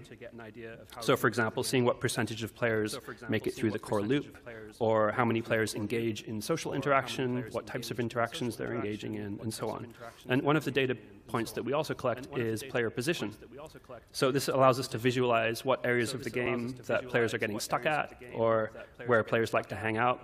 And it's a really nice tool to be able to visualize this data, especially for the designers when they're trying to refine their levels. So I had some discussions with the back-end team early on about ways that we might be able to utilize this data for the concert. So an early idea was to take all of the positional data that we were receiving and some of the other data that we might need and build a kind of streaming service that could broadcast all of this out efficiently. Similar to a streaming video service, but basically a player data streaming service. And one of our back-end engineers, Jeremy Simpson, and our game server engineer, Alexei Oberchev, built a prototype of this, and we actually used this during development as a way to get real player positions into the game. So this image represents one of the first experiments that I made in combining live player positions from our server with the instancing system. And in this case, we're rendering thousands of players as little glowing jellyfish in our home level. And this was really cool to see. But by doing things this way, we were limited in a couple of ways. So firstly, there's a lot of player data that we just don't have access to on the analytics server. So for example, when a player shouts or does a particular emote, we don't have that kind of fine-grained level of detail. And secondly, the frequency of this positional data sent to analytics is very low. So it's on the order of 1 data point every few seconds at best. And this is in contrast to the much higher frequency data that the game server receives as it's doing all of the sort of moment-to-moment player interactions. And the game server receives those updates at about 10 updates per second compared to 1 update every few seconds. So ultimately, we decided that instead of using the analytics server, we'd simply build a new system which was built into the game server process itself, and we now call that Festival Tech. And it would have the ability to kind of peer in to all of those individual 8-player game rooms. And this would give us access to all of that high-frequency player data that was available on the game server. Now, a single one of our game server processes, which is written in C++, by the way, will handle about 256 of these rooms at once, so up to 2,048 players. And to get to 10,000, we could have the servers communicate with each other in a full mesh network and share data about all of their players with all of the other servers. And that way we could get to that 10,000 target. And we refer to this setup as a game server cluster. So our game server engineer, Alexei, started working on the clustering architecture, and then I focused my own efforts on figuring out how to make the data stream that we were sending over the network as efficient as possible. So what exactly do we need to send, after all? I figured that, the minimum set of data that we needed to represent a creature being controlled by a player was just position and some input bits. Input could be used maybe for some basic player expressions, like a shout, and it could probably be represented with 1 bit, and maybe we would have a couple of other bits for something else. We weren't quite sure yet. Orientation could probably just be derived locally from changes in position, so maybe we wouldn't have to send that over the network. And if that thinking was correct, that we could represent players with only this data, then what we really needed to focus on was compressing the positions. Since out of the 100 bits represented in this diagram, position is 96 of them. So first, some quick math. So normally, the network data in Sky is transmitted at a rate of 10 hertz. A position is 3 floats, or 12 bytes, and we're targeting 10,000 players. So multiply that all together, 10 hertz times 12 bytes times 10,000 players, and we get 1.2 million bytes per second, or 9 megabits per second, to represent all of those player positions. But of course, we need to send this data out to each player connected to the server, so we need to multiply that out by 10,000 again, and we get 90 gigabits of outgoing data. That's going to get very expensive. And it's also a lot of bandwidth for the player to consume, because we're going to be supporting, again, we want to support a wide range of internet speeds. And many players just don't have connections that are good enough to be receiving 9 megabits per second of data all the time, which is basically equivalent to like a high quality, 1080p video stream. Also, did I mention it's very expensive? So some questions came to mind. Can we send the data at a frequency that's lower than 10 hertz? Perhaps we can interpolate between the previous and the current position to smooth things out. Could we reduce the number of bytes that each position uses? Maybe we can use half precision instead of full precision floating point numbers. Could we send maybe only differences in position? This way, positional updates could be kept very small, and perhaps we could send the occasional keyframe to kind of correct deviation. Could we delta compress things? So in other words, if nothing has changed since the last update, then we just don't send anything. So this potentially could work well in the Coliseum, where players are just fixed to their seats and not moving. But it probably wouldn't work very well for the songs, where players are flying around and able to control the creatures. So it doesn't really optimize for the worst case, but maybe it was an option. And how about variable frequency based on distance? So perhaps for the furthest players, we update them at a much lower frequency than the ones that are closer to us. This also doesn't optimize for the worst case, though, and I'll show a good example of that later in the talk that you might catch, but again, maybe it's an option. So let's look at that first question again. Can we send the data at a lower frequency? So this is a test using positional data that we're receiving at a rate of once per second. Now, if we could send this data at this rate, then we're reducing our network costs already by an order of magnitude. We're just 10x reducing it, so that's great. But of course, having positions jump around like this really isn't acceptable. So we need some kind of method of interpolating them. So there was like a very clear solution to how to interpolate the positions that was sort of staring me in the face for the longest time, but for some reason it just took me forever to figure out. So I started out by just trying, obviously like linear interpolation, which I knew wouldn't look good, but actually surprisingly, linear interpolation looked okay once you started staggering when that interpolation starts, because when you've got like just a mass of stuff that you're seeing, then it all sort of smooths itself out in a weird way. And then I tried techniques like taking the current position, the previous position, and the one previous to that, and like making a little Bezier curve out of it, and tweaking the weights and so on, and just tried a bunch of different things. And nothing really looked super convincing. But if you've been paying attention to the talk so far, then you might have already figured out what solution I used. There's a little clue earlier. Any guesses? Close, yeah. So basically, I used the same steering algorithm that we used for the fish system.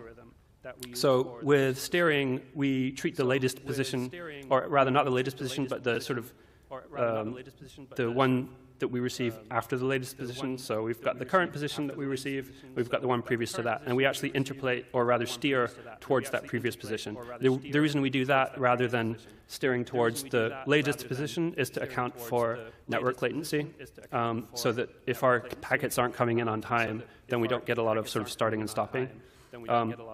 This does introduce some inherent delay into the system. There's a few seconds of delay sometimes where a player will move, and it might be 2 or 3 seconds until you see them actually move on the other end. But for the type of experience that we were trying to create for the concert, this seemed acceptable.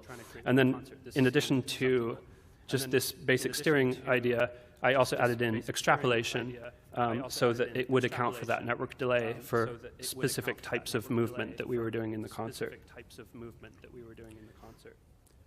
But the basic idea is the same as what we used for the fish system. And you might also have realized that this won't give us an exact one-to-one reconstruction of the player's path, because you lose a lot of that high-frequency data. But on the whole, it looks really smooth and natural. So the second question now, can we reduce the number of bytes used by a position? Can we do this? Can we use a 16-bit floating point representation to cut our position size from 12 bytes to 6 bytes? So quick refresher on 16-bit floats, often referred to as half. We get 1 sign bit, 5 exponent bits, and 10 fraction bits. So it means that we get good precision when the values are small, but it gets exponentially worse as the values increase. So half floats are often used in shaders where precision is less important than saving memory bandwidth. And here's a few examples of what those precision limitations look like. So for those small values less than 1, we get a lot of precision, but it gets rapidly worse as we go into higher values. So if our value is 1024 or above, then the minimum interval that we can represent at that point is 1. So we actually just can't even represent fractional values at that point. So half floats are a really nice way to compress data compared to normal floats when the values are small, but they're really not a good fit for things like world positions, which can have large ranges and need consistent precision along that range. I mean, think about it. We only have 2 bytes, so only 65,536 possible values per component, which really isn't enough for representing world positions, especially in the large levels that we were going to be using for the concert. So does this mean that we're out of luck? Well, what if instead of storing absolute positions, we just store a vector pointing from our position to the position of the other player? So now we have small XYZ values for players that are close to us, and then at that point we get a lot of precision, and large XYZ values for players that are far away from us, where we get much lower precision. But this is actually great because in a 3D game, objects that are far away inherently don't need as much precision in screen space due to perspective projection. So when it's far away, it's smaller on the screen, and each pixel represents a larger interval in world space. So those large intervals that we get between values as they start to increase don't really matter so much. So here's a test showing the difference between the 32-bit and 16-bit positions. So the size of the green dot here indicates the proximity to the player. And these are our original uncompressed positions. And watch closely. These are our viewer-dependent compressed 16-bit positions. So did you notice the difference? Probably not much of one, right?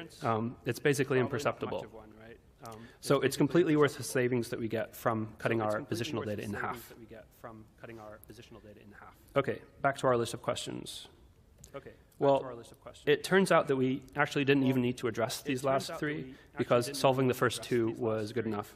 We now have a 2 times reduction in data rate from the positional compression and a 10x reduction from reducing the data frequency. And in the end, in fact, we used an update rate of 1 update every 1.5 seconds instead of every 1 second, because visually I actually don't notice that much difference. So we ended up with a 30x reduction in our data rate from our original calculation from 9 megabits per second all the way to 0.3 megabits per second. And that's equivalent to the bandwidth that you would need to play back like a potato quality video. So we felt comfortable that we would be able to handle that. Now, there was still a problem with the compression approach for the positions that I hadn't thought about when I was working on this. And some of you might have already guessed what it is. And if you have guessed what it is, then please talk to one of our fine people over here after the talk, because we'd love to talk to you.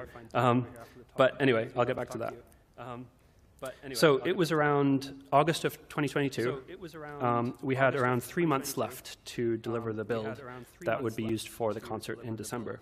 So we'd gotten the networking and rendering figured out, representing players as creatures, but we really hadn't been focusing too much on the Coliseum itself, which is where you'd start and end the concert. So our original idea was to have players represented as fixed points of light, perhaps with a way to turn their light on and off or change its color, but this just seemed a little bit underwhelming compared to the creatures that we'd be transformed into during the songs. But our team had another insight. If we're able to render creatures through the instancing system, then why don't we try to design an abstracted version of our Sky characters? So one that doesn't require intricate bone-based animation and can be animated procedurally in the same way that we're animating all of the other creatures. So it wouldn't have to look exactly like the player's avatar. It would just have to give the impression of one. So this is what we decided to do for the Coliseum. And the funny appearance of these abstracted avatars became a bit of a meme in the Sky community, but it works really well to communicate the sense that there's other humans there with you. And another huge bonus to this approach was that there was no longer a technical constraint that the players be fixed to their seats in the Coliseum. And that allowed for some pretty spectacular moments. Like this one where the players all get spit out like confetti by a giant aurora in the sky.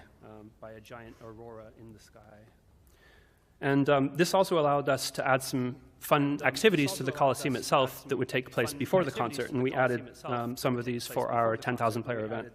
Like this giant ball game where you're trying to push a ball into a goal, and there's kind of 2 teams made up of thousands of players each.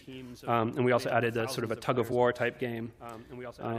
Definitely gives a whole new meaning to massively multiplayer. So another important aspect to rendering these abstracted avatars is the detail system. So for the nearest players, we add in extra detail that would be too expensive to add to all of the players. So this includes a dynamic light that emits from the player model, an enhancement to the steering algorithm that does ray traced look-aheads to make sure that we don't sort of clip through geometry. Since the low frequency network data that we're receiving plus steering doesn't give us, again, a perfect one-to-one reconstruction. So we have to do a little bit of cheating to create those sort of high frequency changes. And one more crucial design and engineering decision that we made for the concert was to keep the players who are in your immediate 8-player game room instance full resolution avatars. And this worked really nicely to allow friends to have their full normal level of interaction with each other and allow them to experience the Colosseum sections of the concert together in that way, while viewing the rest of the audience as something more abstract. And if you think about it, it's really not that far from how we think about a concert in real life. After all, we know our friends well, but we don't necessarily know the individuals in the crowd. They're just kind of the crowd.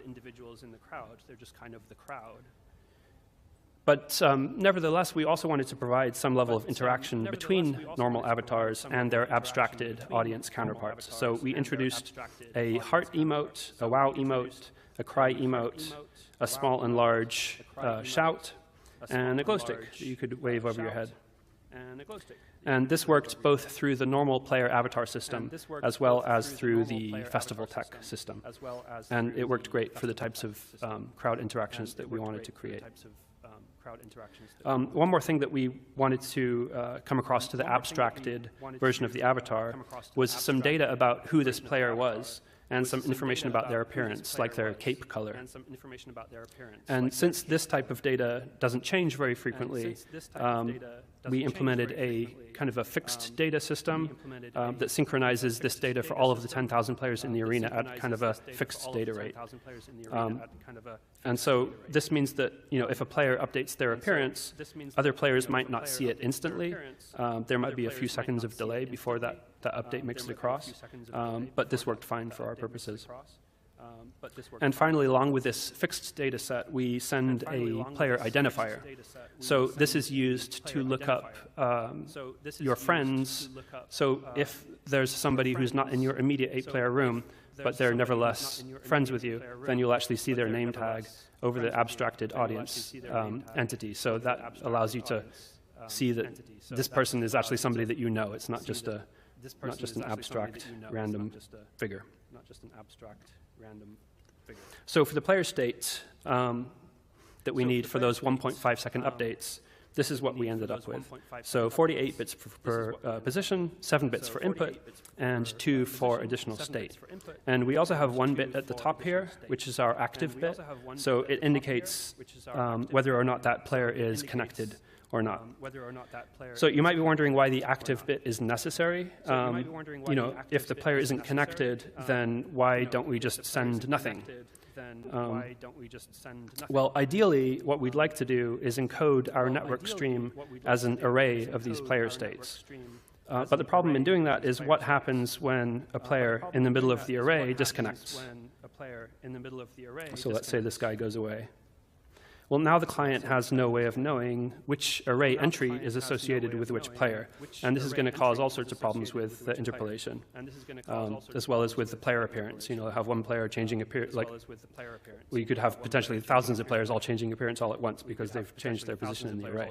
But we'd also like to avoid sending any kind of player ID with each player state, because even something like a 16-bit ID is going to add significantly to our bandwidth requirements. So remember, we need to send thousands of these things every 1.5 seconds. So using this active bit, we can encode our network packets like this. So there's a header at the top of each packet representing the starting index and the count of player states in that packet. And now if a player is inactive, we can simply write 0 for that active bit and not write anything else. So it's kind of a form of delta compression in a way. And the really nice thing about doing things this way is that now the player IDs become implicit from the position in the array inside that packet. So the client always knows which player state is associated with which player. So all of the steering still works nicely and everything. There is still one problem, though, which I mentioned earlier, and it is with the positional data. So as mentioned, we're encoding the data not as an absolute position, but as a vector relative to the player. So what happens when we actually go to encode this network stream on the game server side? Well, every player needs to know about the position of all 9,999 other players relative to them. So we end up with this giant O(n) squared loop, which, as we all know as engineers, is not good. For a server with 10,000 players in it, we have to do this calculation, simple as it is, close to 100 million times. So again, it's a very simple calculation, but doing it this many times incurs a very real performance penalty. And again, that's because every player's network stream needs to be encoded separately. We can't just encode a single buffer and then copy that over to lots of players at once. So out of all of the other challenges to get this system working, and there were many, this one probably worried me the most. I wasn't confident that just throwing extra processing power at it or multi-threading it would be a viable solution. And even if it was, it means we'd have to use really powerful servers just to do this very simple operation. So maybe we would just eat the bandwidth cost and just send absolute positions as float32 instead, and it would almost double the amount of data that we were using up, and the experience might degrade for some players, and our costs would be higher, but it might be a sacrifice that we had to make. But I think I'd gotten kind of stuck on the idea that positions need to be relative to each player who is receiving the data. But in fact, as long as the position is relative to another position that's in close proximity to the player, then the resulting position is very similar. So I sort of came up with this kind of spatial buckets idea, where what we can do is divide the world up into a grid, and these grid squares are going to be kind of big. They could fit, hundreds of players, or maybe even thousands inside one of the squares. And we treat the center of each grid square as a pivot point around which we compute the half float vectors for each player. So the end result is that we only have to compute the vectors once for every player inside a given square. So if you imagine that each of these player icons in this diagram represents 100 players, which would be a pretty typical scenario for the concert, then we've managed to reduce the number of unique network streams that we need to compute from 1,300 to only 4, one per grid square. So this was a huge optimization that allowed our computing resources to be much more modest. So I've talked now about the bread and butter of the festival tech system, which is the networking and rendering. And once we had these systems in place, the team was very excited. It felt like we'd actually be able to pull this off. But the networking and rendering alone weren't enough to deliver the experience that we wanted. So, for example, one of the biggest problems still to work out was where would the players sit? This is a top-down view of our Coliseum. There are 10,144 seats in total, which was our actual upper capacity. So how do we make sure that each player gets assigned a unique seat? So to solve this, we implemented a separate service for this on our back end, which we call the reservation system. And this was largely the work of our back-end engineer, Jeremy Simpson, with our lead gameplay engineer, Kyle Holdwick, doing most of the work on the client side to hook all of this up. And it kind of works like an online ticketing system. So the player requests a reservation, and the reservation system's job is to then find a server cluster with available seats and reserve that seat for the player. And it also handles players' requests to switch seats. If they're not happy with the one that they're automatically assigned, then they can run around in the Coliseum and find a better seat and join. And if they decide that they want to join a seat and then somebody else wants the same seat at the same time, then the reservation system handles those conflicts. So this system worked not just on a single server cluster with 10,000 players on it, but across multiple clusters, each of which represented a separate instance of the Coliseum itself. And in fact, for the December 2022 event, we had over 1.7 million people concurrently all around the world join the concert for its 8 p.m. debut. So that's a lot of Coliseums.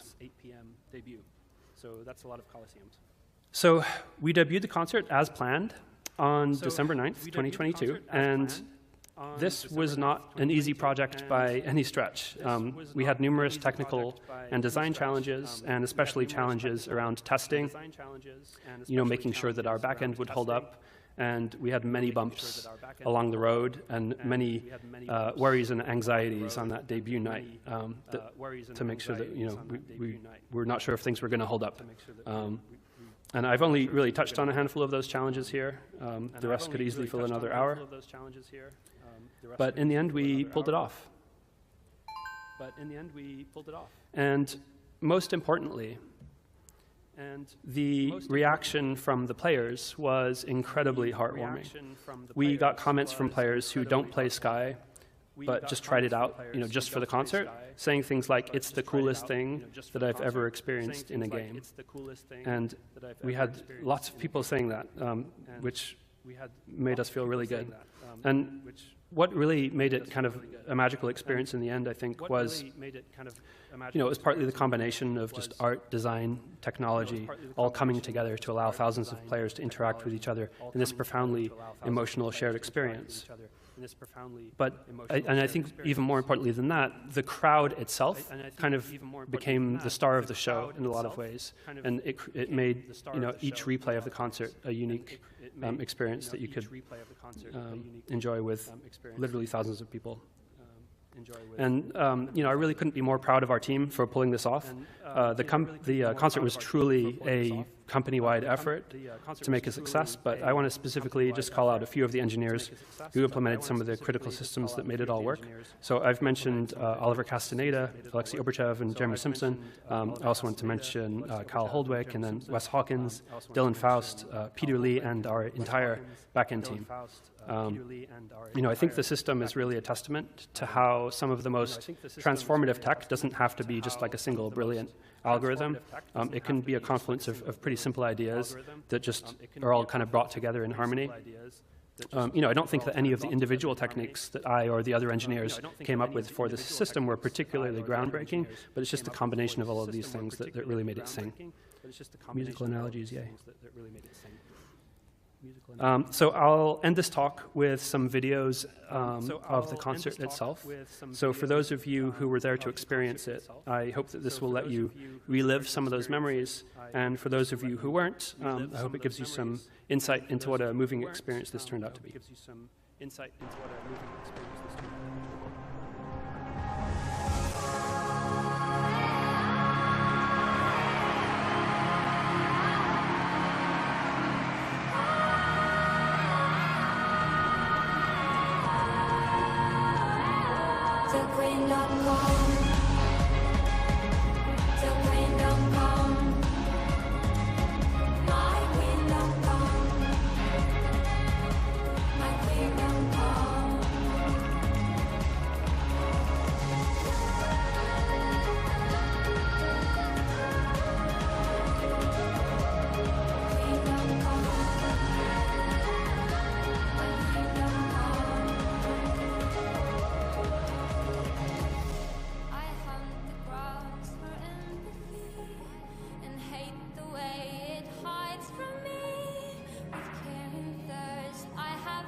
A moving thing before I was a human being. I was the ice before it melts. I was the tree before it falls. My dear, come near. Far away, dark enough. Well, someday nobody knows. Nobody knows. I was dancing in the rain. I felt alive and I can't complain. Take me home. Take me home.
Thank you.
my role was more like a director for the book. I had to think about what creative direction we want to take with the book, using different papers and what type of product approach we want to do. At the beginning, we knew very little what the Sky as a game would become. We sketched something on a scrap piece of paper, small sketches, and it's the accumulation of all those that makes up the final product.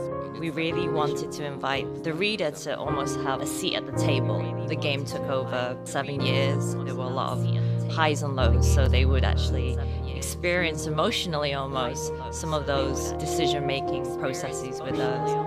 I really want this book to inspire future gamers and also the artists that wants to get into the game industry when they make their own games or when they try to tell their own story.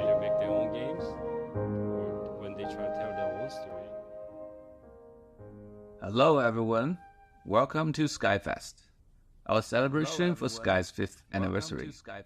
I'm sure you're familiar with this icon, the Sky application icon, and I'm curious how many of you have seen this icon. If you have seen this icon before, please ping with a green smiley face. Wow, look at that. Thank you for supporting us over 3 years. How many of you have seen this icon? Please ping it with a pink heart.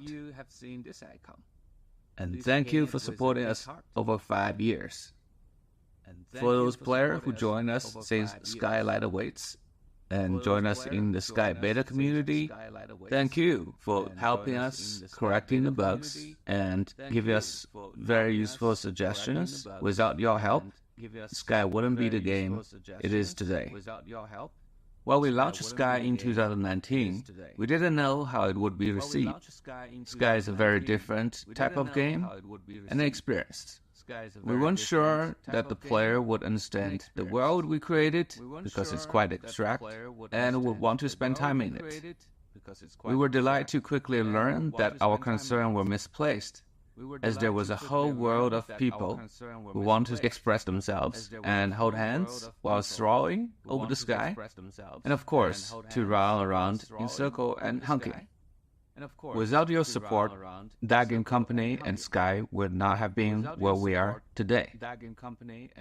20 years ago, after the storm in Los Angeles, I was really impressed by the beauty of the Applehead cloud and want to make a game about flying in the clouds.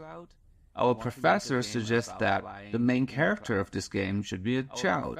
Without any real experience working with children, I channeled my own childhood memory and accidentally captured many honest emotions into the interactive fairy tale game, Cloud. Many players from around the world were touched by the story and wrote letters to encourage us to start a commercial game company. They want the society to realize video games are not just about violence and addiction. It can touch people and make their life better. Video games can be art and explore the human condition. With players' kindness and generous support, we were blessed with bountiful courage, and before we graduated, we founded that game company in 2006. Though our company started in a small office incubated under Sony, we have big ambitions. We want to push the boundaries of what video games can make players feel emotionally. We launched Flow in 2007, a video game haiku about tranquility, and Flow, the psychology state.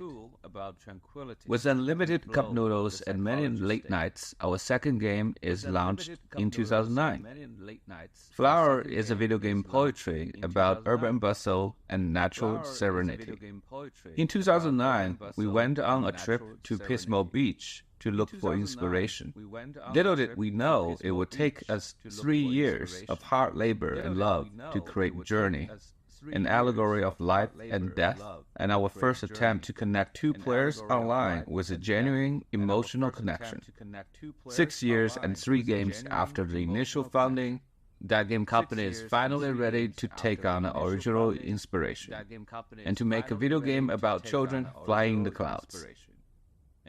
We wanted to see if we can create an online game that evoke humanistic values and highlights the positive side of humanity, compassion, and generosity. 18 years later, TGC's mission has still not changed, which is to prove video games can be a major form of art to the society. Our mission is to tell timeless interactive stories that connects players worldwide through positive emotional experience, appealing to all ages. Our team has prepared a video that allows us to look back at what we've experienced since the launch of Sky. I hope you enjoy.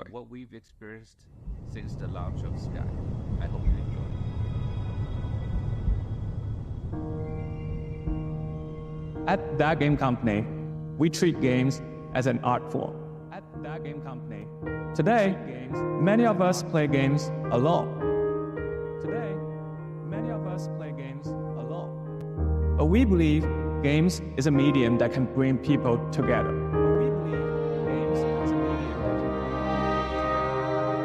And that's exactly what we are going to do with our new game, Sky.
This screenshot comes from Journey, and what I want to say is that thank you for sharing a part of your life journey with us.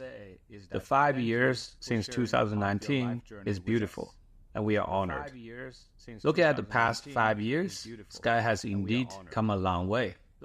We have made 3 major breakthroughs throughout the 5 years. And first, we have made a major breakthrough on the platform reach. We grew from Sony PlayStation 3 to iOS, Android, Nintendo Switch, and PC Steam platform. The number of players has grew from 10 million players to what we didn't even expect, 270 million players worldwide. Second breakthrough is from the emotional accessibility. We wanted to make a game that could be played not just by the hardcore players, but also children and elderly. We try to bring emotions that is more friendly to non-gamers and really see the demographics of our player grew into territory that is rarely seen in the console game business. Today, we have over 70% of players being female. And our third breakthrough comes from server capacity. We started our multiplayer experience back in Journey with a peer-to-peer one-on-one experience. We don't even have a server. And then we come to the beginning of Sky, where we launched in 2019. We can only host up to 8 players in each game room. Through the years of technology development, we have pushed our server to be able to handle up to a Guinness record-breaking 10,061 player. And we'll continue pushing the capacity to connect more people together and allow them to share emotional experiences over the internet worldwide. Looking into Sky's future, we like to focus on features that will deepen the connections of the Sky players to better express oneself to the other. The game today has many systems that allow players to communicate and express themselves, but we would like to push more. For example, we just launched Season of Nesting, and it is an upgrade to the existing shared space system. Just within this one season, we've already heard many requests from our players wanting to do more with the furnitures and their nest. They want to colorize the furnitures, and they want to purchase each individual furnitures at a single price, and then later upgrade the limit of how much they can place in the room. And they want to send a QR code to a friend or a follower when they are streaming to join their room. And these are the features that we are actively developing right now. And what we're also designing, this is before we develop, we're designing is to figure out how to upgrade the nest. How do we expand the nest in the future? Many players who invited their friends to spend time at their nest are expecting to have mini games so they can engage and play with their friend within the nest. So we are designing mini games that would fit well with the world of Sky and would provide the players quality times with their friends. And the last thing, but not the least, we would like to, in the future, to give the home editing a co-op experience, where you can invite your best friend and edit the nest together with your friends. Now we're going to talk about shared memory and the recorded performance of our player. As of now, you probably have already seen us broadcasting as TGC staff members in the game. What you may not have realized is instead of broadcasting like last year where AURORA can play in the stadium and meet with 10,000 players, today the broadcasting can actually be replicated in all stadiums and all SkyFest villages. And the entire server will be able to see what we are doing as a player. And this is an ability that we plan to give not just to the TGC staff members, external IP collaboration partners, but also to the players yourself. Imagine we will see live broadcasting players doing a piano performance in the most popular place in Sky. Second part, as we are working on the broadcasting technology, we have to stream the players' recordings. And in upgrading the server and the way we store data, we also can make the shared memory last a lot longer, much longer than 30 seconds, where you couldn't even finish a whole song. And besides these two features we're actively working on, we are also designing how to let the player to leave offline messages to their friends, even if they are not online. And when they log in next time, they can see the recorded memories that you have created for them. Multiplayer shared memories is also the next on the list. Sometimes it is more funny or more interesting if you can leave a shared memory with 2 characters or up to 8 characters. Because we can now stream shared memory and make a very long memory, we can also make multiple memory from multiple players coming at the same time. So if we want to create an improv acting episode, this should become possible in the near future. And once we have accomplished all these different designs, then we will be working on multiplayer live broadcasting so that the entire game room of up to 8 players can be seen by the entire server. And the last part, Sky's outfits and instruments are one of the most important thing our players care about, and we are also hearing quite a lot of requests to make them even more versatile for self-expression. Right now, because of the nesting, a lot of players are saying, can I not only just wear a clothing, an outfit on my body, but also hand outfits in my nest? And don't worry about that, we are definitely going to support for players to display their collections. Because of the colorization of the furnitures we're doing in the beta server, Our player was wondering if we can customize and colorize the outfit. So we are still in the discussion and research on how we could support that in the near future. Another popular demand from the community is to be able to carry more than one item. Player wants to be able to take photos with the in-game camera and play instrument and potentially chat with a new stranger. And the team is still discussing, but we are interested in supporting that possibility in the future. And the last one is for player to be able to not dress up as a Sky Kid, but also dress up like the spirit as you have met them. With all these additional features, we believe the player can have much more nuance to express themselves, either in real time or asynchronously. Many of our players spend more than an hour playing Sky every day, and it has become a hobby or sometimes a habit of life. And we realize it's not just a storytelling game with emotions. It also becomes a public space where many people spend a lot of time repeating the same thing. And we want to make sure the player is having their time well spent in the world of Sky. In the past 6 months, we've been doing a poll among our community members, collecting feedbacks and suggestions. What is the most highly voted quality of life improvements? I'm here to share with you that in the upcoming 26.5 build, which is the build after this, we'll have 3 major improvements based on the player's vote. First, we would like to give the player a toggle where they can automatically skip all the cutscenes, so if they're going on a candle run, they don't have to keep pressing the skip button. Second, as players collect more emotes over time, it becomes difficult to locate a rare emote you don't use very often, and it could miss the right timing to express yourself. Many players ask for idea to customize a favorite emote bar, so you can now create your favorite emote collections and summon them in the fastest way. It took us a long time to support this because we have all these new platforms and each one of them has a different interface, from the initial touchscreen on iPhone and iPad to the controllers from the PlayStation and Nintendo Switch, and now with the mouse and keyboard on PC. We were finally able to support all the platforms and have a unified design that should work across all the different input devices. And third, when we first started Sky, we thought player would have a couple dozen friends, and at maximum maybe having a few hundred. But we have definitely run into players who have hundreds and sometimes thousands of friends and has no space in the constellations. And some of the players are asking us to support functions like removing the friends from the constellation instead of blacklisting. With many changes on the backend database and the input from the UI, we're finally able to support this feature where a player can, quote, delete a friend from the constellation, free up the space without blacklisting, and later, if they want to, they can find that person they deleted and using a candle to light them up. And then they would be offered an option to renew the friendship. Therefore, the huge number of candles they invested in the friendship would not require to be reinvested. And you can continue the relationship that you deleted if you choose to undelete them. And these green ones are the features that's coming in the very next build, and they are currently already being tested in the beta build. And the yellow ones are the features we are actively developing right now. We're working on an offline messaging system for your friend.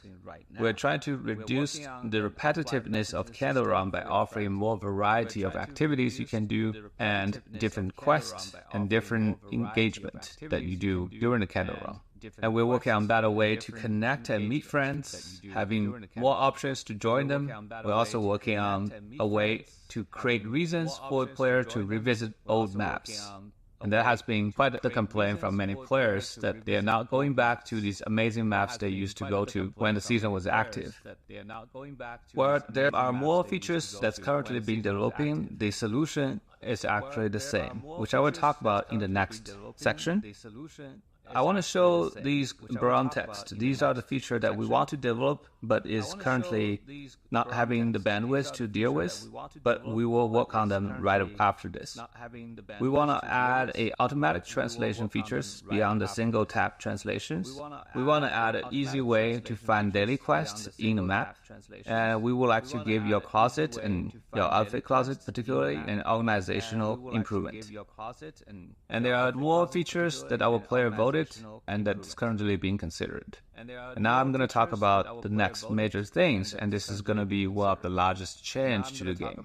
And we would like to reshape the relationship design of Sky. Sky is a social game, and it has a very unique dual consent required relationship system that no other game is incorporating.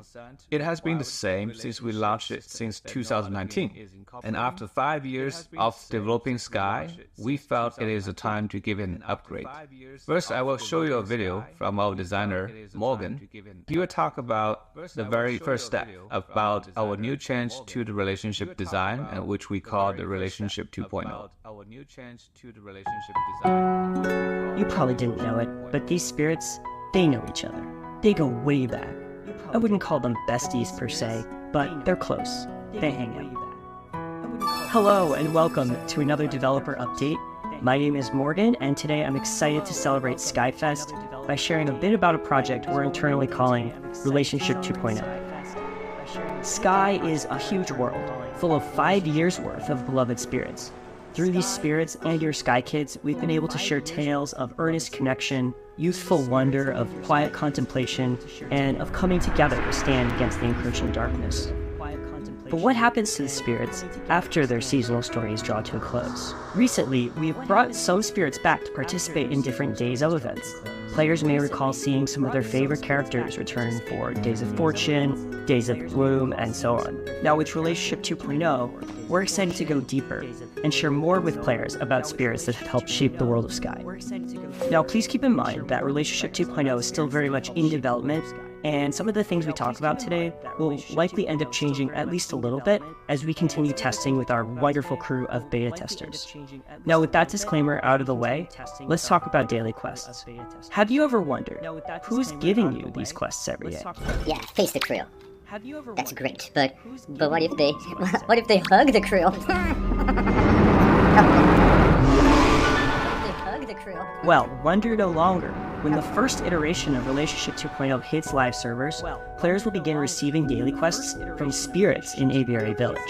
These daily quests will serve as opportunities for us to tell new bite-sized stories about the world, and for players to help out and get to better know the various spirits who call Sky home. The spirits will have some familiar requests, as well as some brand new ones that explore their personality and their relationships with each other and with the world. We're taking care to ensure that while adding flavor and story, we're not causing the daily quests to feel any longer than they do now. Before players can dive into all the exciting new activities that spirits will have to offer, they need to go out into the realms and build those relationships. Given how much Sky has grown in the last 5 years, we'll be making it easier than ever to locate the spirits and to experience their stories. Players will be able to stop by the outdoor counter area of the recently added cafe near the tunnel in Aviary Village. There they can learn about and they can locate any unmet spirits. This first rollout is just the beginning. Relationship 2.0 is what we're internally referring to as a core project, which means that it will continue to receive development for months to come. Thank you so much for joining us for another developer update. We hope you all enjoy SkyFest, which is live now in-game, and as of this video's release, in Tokyo. It's been an incredible first 5 years, and we're excited about what's to come. We'll see you in the skies.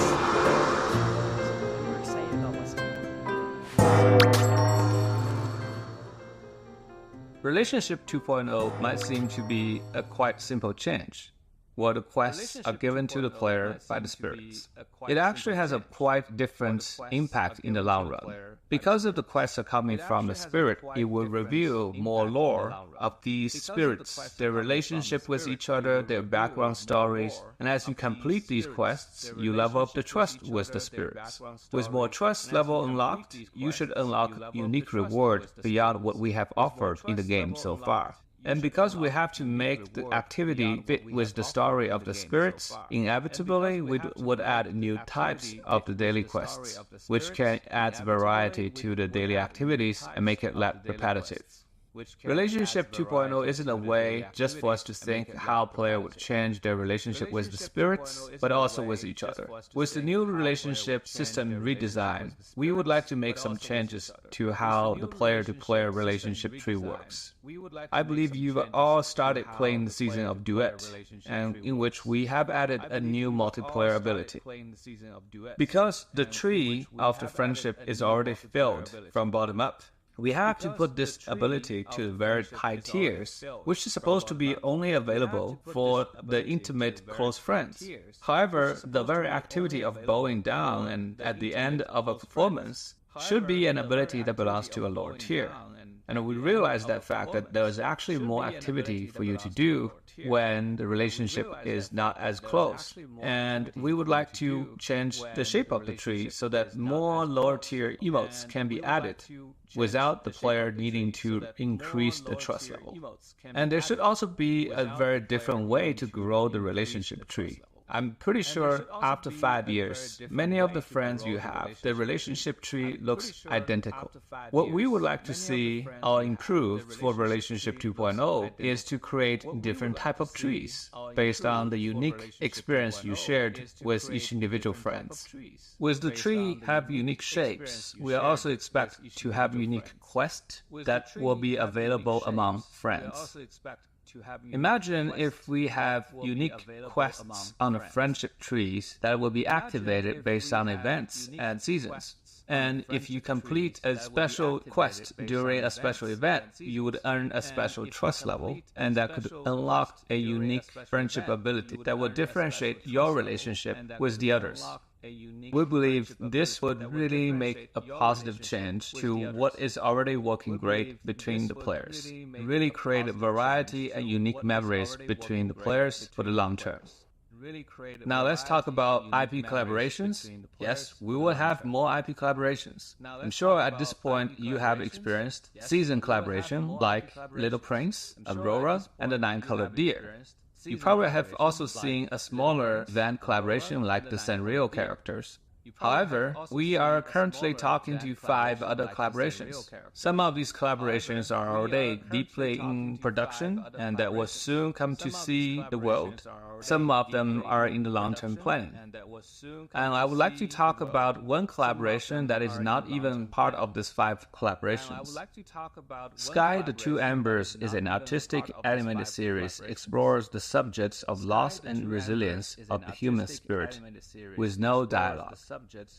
It is the story about 2 orphans living at the edge of darkness, struggling to survive, learning that the only way to heal themselves is by helping the others.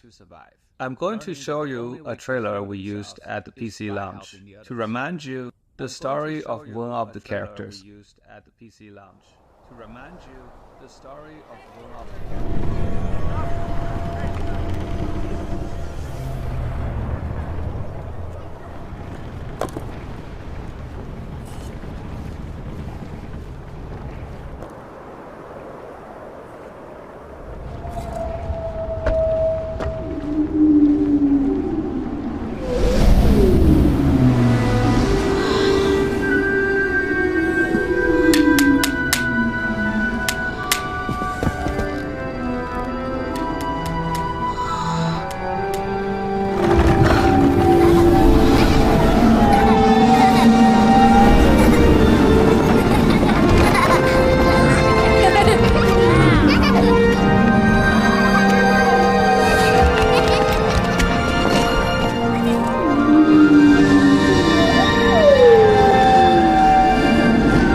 And that is a very important part of the early life or the character. We call this character the Dawn Ember. And we have a second character which is called the Dusk Ember. And the two of them form the two embers. And today I would like to share the trailer for the Dusk Ember. And here it is. And today I would like to share the trailer for the Dusk Ember. And here it is.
With the Dawn Ember and the story of the Dusk Ember, we form the story of the two embers. And yes, we would like to do a seasonal collaboration with the two stories. It will be coming as 2 seasons in 2025. And hope you would enjoy learning the stories beyond the animated series and get to know more of each of the characters and to be a companion experience with the animated series. And I would like to share one footage with you that is from the very end of the first episode from the Dusk Ember. That is from the very end of the first episode from the Dusk Ember.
Do you want to see more?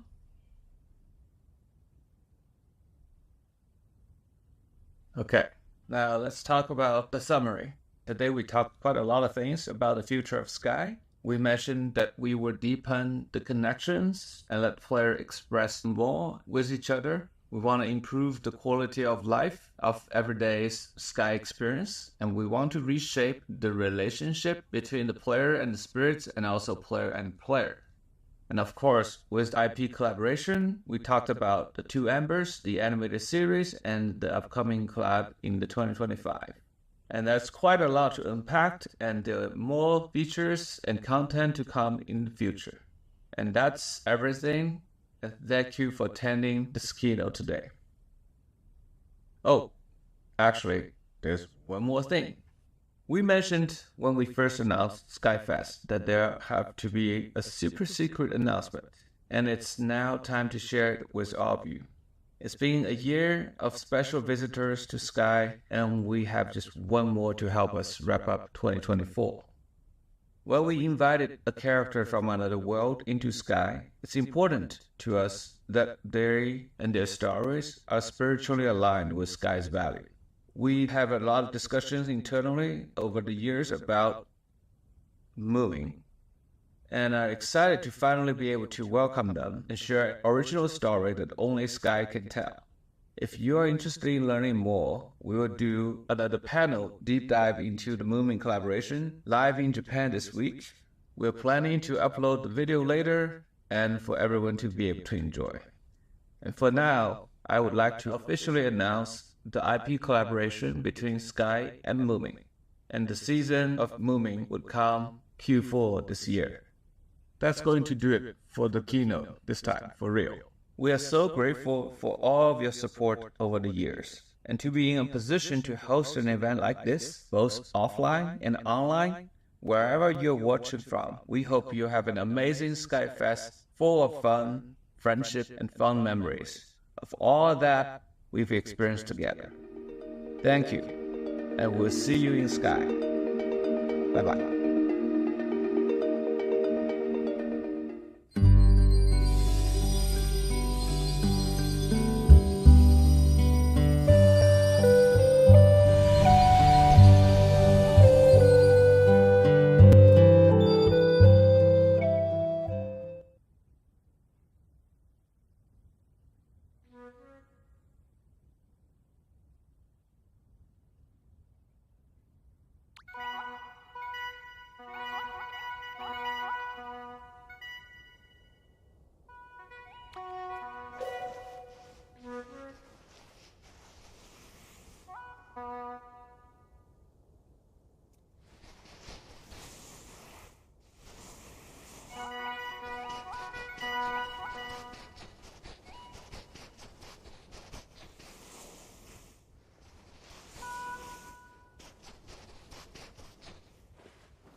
Thank you everyone for joining us at this event. It is a true honor to have such amazing players and community. In this special event, I would like to take you all back in time and share all the explorations we have done before the game finally took its form as what we know today as Sky. It blows my mind to realize how far Sky has come and how many of our dreams have actually come true. It has been quite a journey, full of hopes and wonders, some struggles of course, but the result was miraculous. Inspirations led to many ideas. I have collected so many ideas that they may seem random and overwhelming, but I hope these evolutions of ideas is entertaining and worth your watch. Let's get started. So in the beginning, we can't start without mentioning this game. It is called Cloud, and it's a game made by our creative director Jenova Chen when he was in school. The game is about a sick child on a hospital bed, dreaming about flying beyond clouds. You don't fight or compete. This emotional experience inspired so many people and showed how games could have a wider range of emotions. This game is why That Game Company has formed, and this is the origin of the kind of the game we are making today. Another important work to mention is The Giant by the artist N.C. Wyeth. This work, which is said to have been imagined with thoughts of a deceased student and his own children, beautifully expresses the fascination and grandeur of the world as seen through the eyes of children. With those two works as inspiration, we wanted to make a game that captures that emotion, an emotion of returning to childhood and adventure into the world through the eyes of child. This work was done by Ki Jiang, also known as Jackie. And this was about the time when I joined the team. When I joined the team, the game actually looked like this here. So my job was to first imagine what the game and the world could look like. So I started by imagining how the game would start. A tiny nameless island surrounded by big cumulus clouds. I tried to put myself into the world and imagine the situation. A familiar, nostalgic world where a big cumulus cloud awaits you ahead. I knew this is a game about flying, but I wanted to push on the nostalgic feel first and imagine the flight to be more like a dream. I started with sketches, literally dreaming about situations that evoked nostalgia and the pleasure of flying. This is artwork by Tom Zhao, which captures one of our early concept of juxtaposition of nostalgia and wonder. At this time, we were exploring the idea of making a familiar modern world to have you fly over, like soaring over the California. If you have taken that ride before, it's pretty cool. We made many prototypes about this, but still weren't able to capture the essence of the experience we were after. So let me step back one moment to talk about the year I joined the team. This is a story of 2012, and this was the year when Journey was released. The game was received so well, and we heard so many voices asking us to make this experience available to more people. Journey was about connecting a player with another player, and people really felt the human-to-human connection. And we learned that people wanted more of this. So the next game, we really wanted to enhance this experience and make more people connect. So with that in mind, considering the connection, the third inspiration for the game we came up was the overview effect. The overview effect describes a cognitive transformation observed in some astronauts when they gaze upon Earth from space. This awe-inspiring sight against the vastness of the cosmos triggered the intense emotions, fostering a profound appreciation for our planet's fragility and a deep connection to humanity as a whole. These are concept sketches done by Jenova and Jackie, imagining the moment when your players feel the connection to humanity. And this concept made us realize that the core of our game is connection, human-to-human connection. For me personally, this sketch helped me with a significant breakthrough in understanding the core of the game.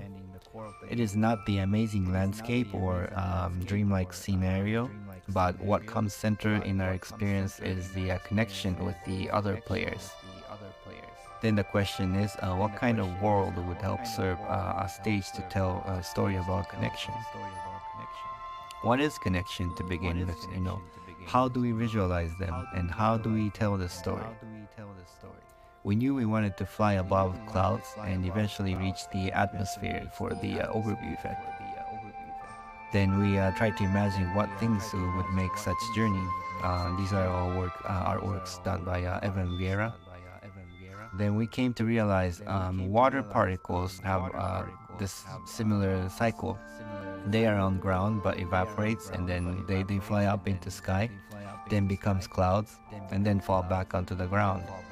We found this very intriguing, and we tried to apply this into a story. It's a story of a cycle of particles all heading towards the storm to be purified and then to be reborn again.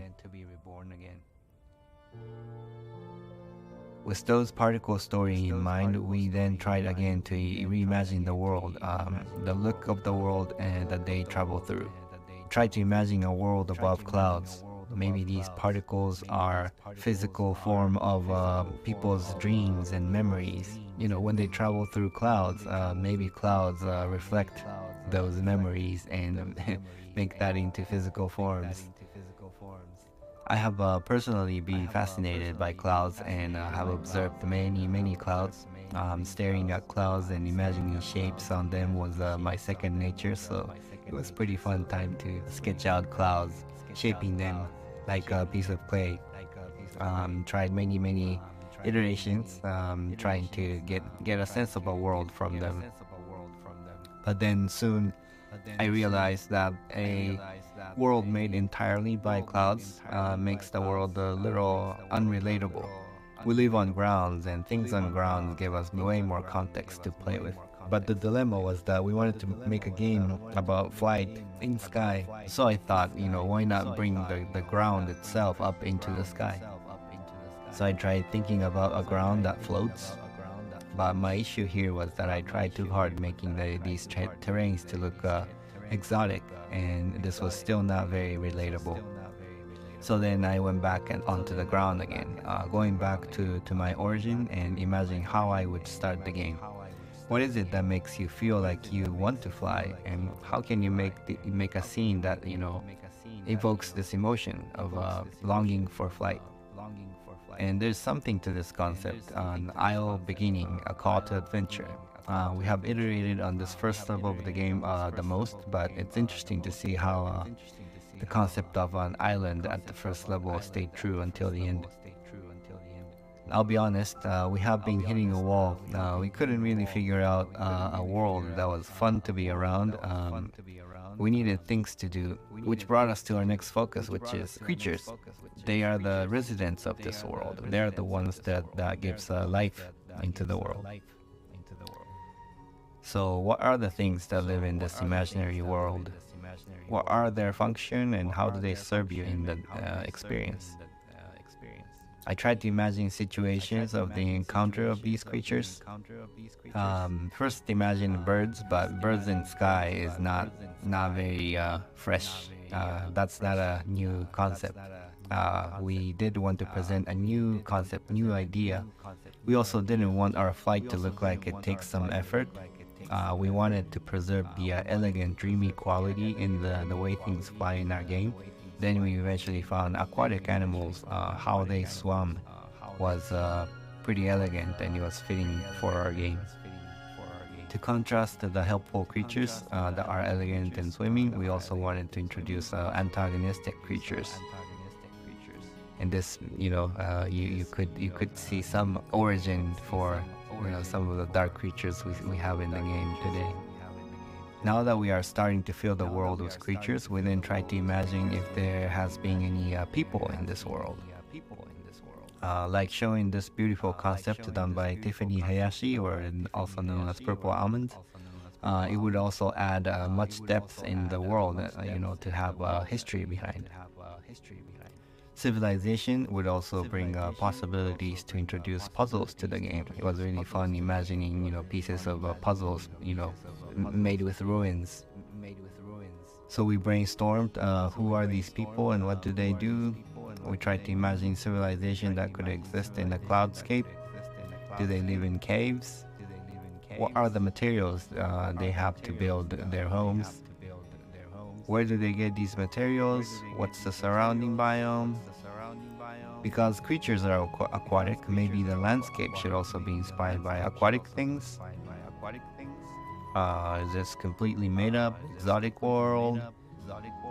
One of the efforts in trying to bring the concept of connection back to the core, we tried to imagine the world connected by a giant tree. These are some sketches done under this concept.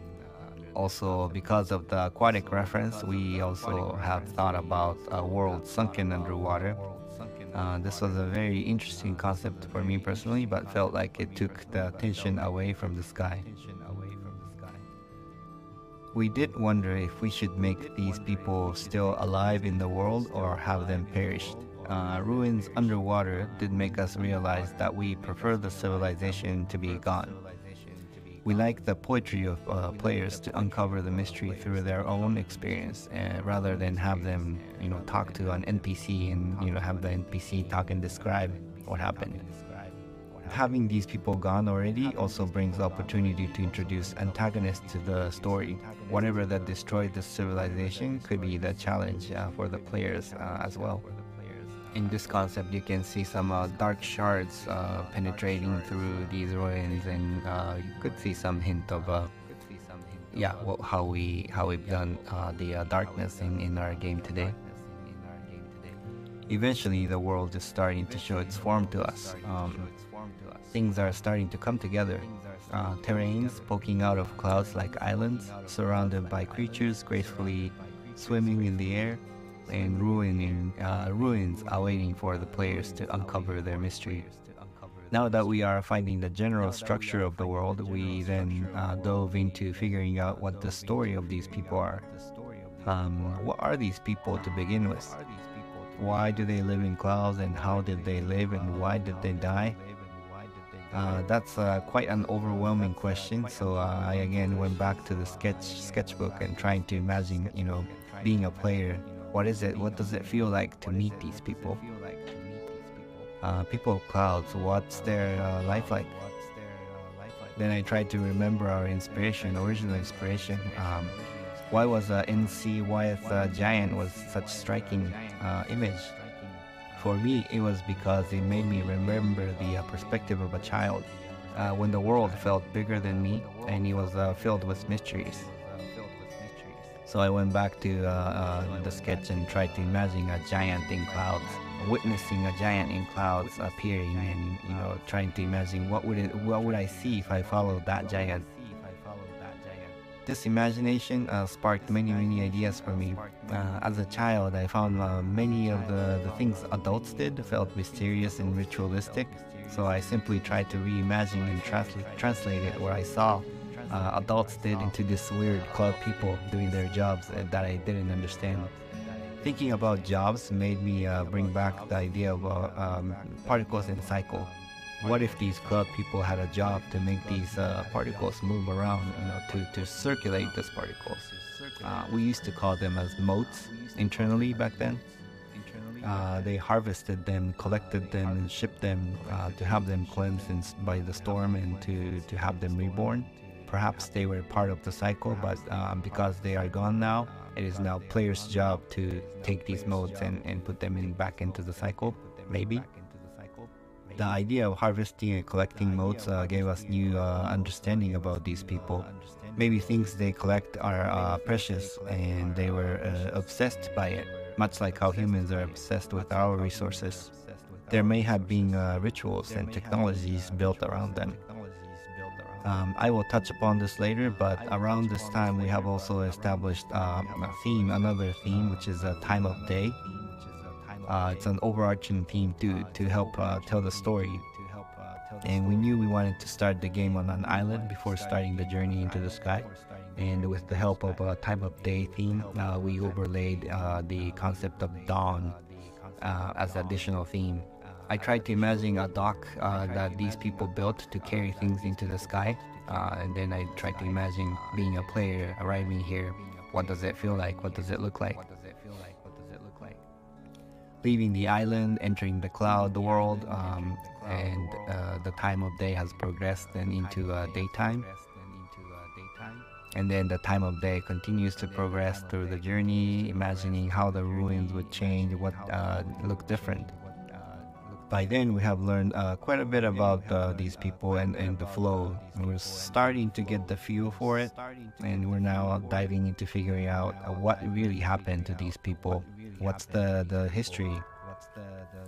One disclaimer is that these things I'm showing, and these are ideas that led to what it is Sky today, and it's not the official lore of the Sky. This is preliminary ideas, just so you know. People needed these resources to survive, but nature also needs them to sustain the cycle of life. With the resources, eventually people develops technology and gains power, and they prosper. But conflict with nature escalates. And eventually there was a war, and it incurred a heavy sacrifice. You might recognize some similarity in what you see here in the sketch with what we see in the game. This concept certainly became a base for what it is known as a golden wasteland today. There was also a concept of an oracle who predicted this war, who then prepared an evacuation plan for their people. Players were never meant to see this in full glimpse, but I was hoping to leave some hints behind about this gigantic ship that they built to evacuate their people, like Noah's Ark. And continue to brainstorm many ideas, mainly trying to imagine a story that made sense for players to take a leap into the storm. I do want to preserve the mystery of what we decided for the final story of the game, so I will not go into too much detail here, but just sharing some more brainstorm sketches about the ancestral history. And then you might have recognized some similarities in the characters shown in these preliminary sketches with the spirits in the game and elders in the game. Let me talk a little more about the exploration that led to the design of our elders. We are talking about stories now, but don't forget that we are making a game. It's an experience. Characters we introduce in the game has to have a significance in the player's experience. Prototyping the game, we came to realize that we needed a strong beat after each major sections of the game, like how we fight bosses at the end of the levels. So the original idea of our so-called quote-unquote boss was some sort of guardians that presented challenges to the players before they could move on to the next level. We concepted different ideas about a character that could provide interesting gameplay along with an evocative story. We knew that we needed multiple of these guardians across the game, and wanted to give them different characteristics to each. I was looking at different myths and stories about gods and guardians, and learned that we often use animals as a way to represent different characteristics of unique gods. So I also tried to find various animals, creatures that represented the emotion of each of the levels, and tried to convert them into different characters. Designing different animals is fun, but it's also very costly to do, so I had to imagine another version where animals are more of a symbolism that was left in statues, but the characters themselves are more of a spirits that appeared in more of a human form and human scale. This sparked some inspiration for imagining figures that are cursed. Each presents a challenge to the player, and their characteristic was represented by missing body parts. Not sure if you can recognize, but these are what eventually becomes Elders of the Isle and Elder of Prairie. Here are ideas for Guardians for Rain and Sunset, eventually becomes Elder of Forest and Elders of Valley. Having all these characters also helped spark an idea of unifying them as a group. This concept made me imagine them as a royal family of some sort, and they used to be together, but now they are separate, and the mystery is to be discovered by players. Royal family made us think that we need a king, which would make sense to appear at the end. Distributing them across the game and breaking them into levels helped us organize the flow and the story of the game. Some more ideation in 3D prototypes. You can see how they evolve and progress into what we know of them today. Again, a disclaimer that the story behind these characters I'm sharing here are preliminary ones, and I'm not explaining the official lore of the game. So now that we have a structure of the world, creatures, characters, and the quote-unquote bosses, it is time to assemble them together into one game. We did determine that we wanted to base our flow on the theme of the time of day. We associated different emotions across 6 different times as dawn, day, rain, sunset, dusk, and night, and associated colors and shape languages to each. We then applied an emotional curve inspired by a hero's journey and designed a flow for the experience, associated by levels and characters at each stage. We then put everything together to test the flow of the game, a story of a player waking up on an island, finding ways into the sky, uncovering mysteries of the lost civilization, and then eventually ascending to space for an overview effect. You might think we have figured out pretty much everything at this point, but that's not true. Devil's in the detail. I will share only some of the different iterations we have made on each of these levels. Dawn, we knew it would start on the island, but there was still some idea of mixing a mirage of the modern world to make this initial level give a strong sense of threshold. We played with the idea of leaving our world to enter the realm sky. More ideation of the isle. We had versions where you rowed a boat to enter the sky realm. The concept of the boat was debated until pretty late in the phase. The shapes of the clouds at this level was also iterated a lot.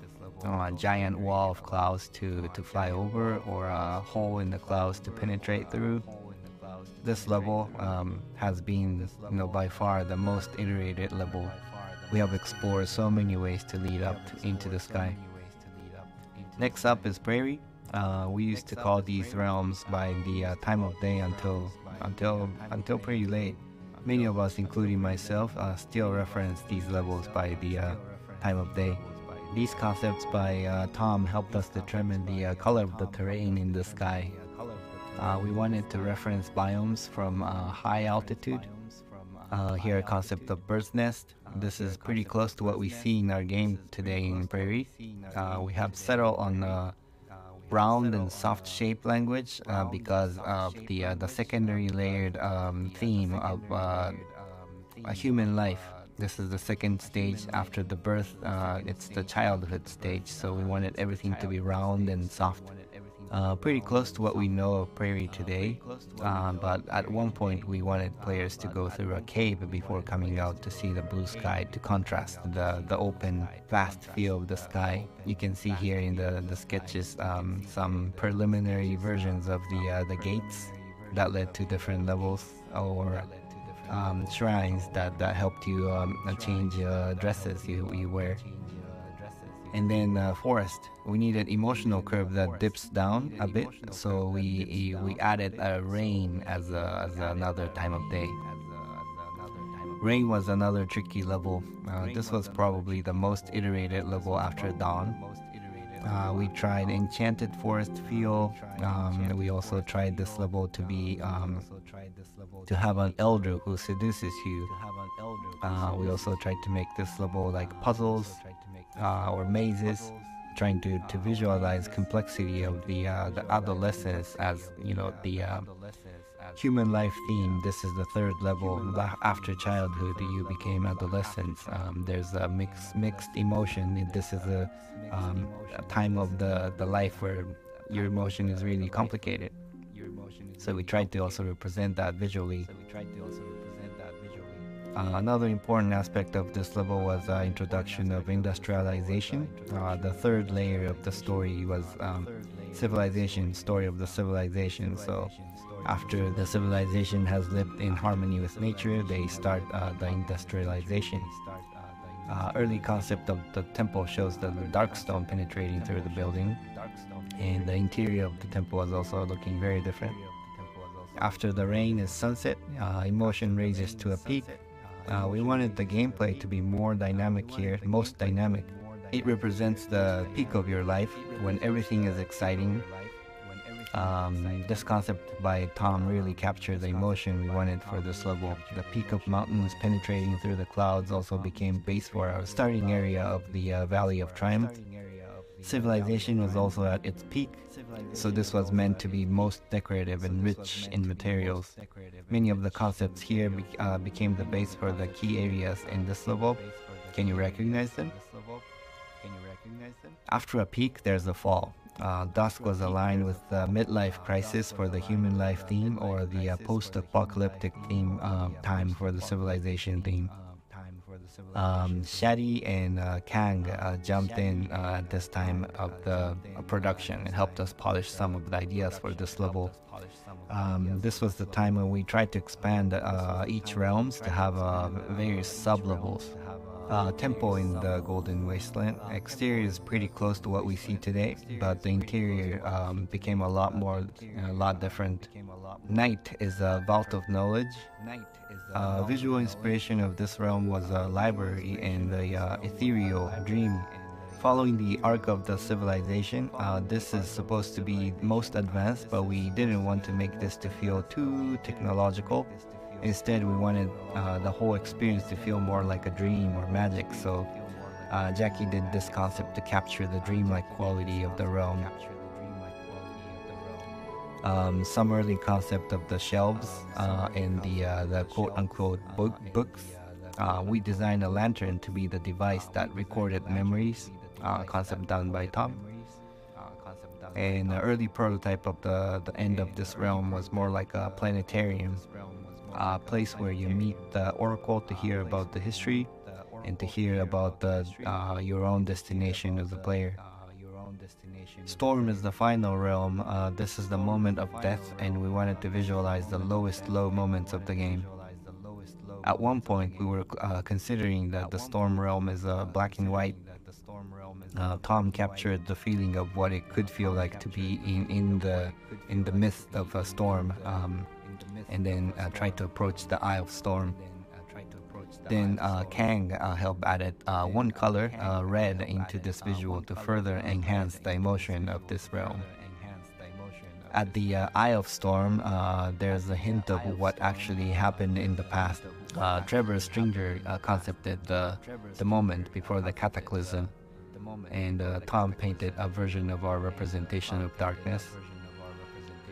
After the death in Storm, you now shoot up into the space. This is a moment of rebirth, the overview effect we wanted to have from the very beginning of the project.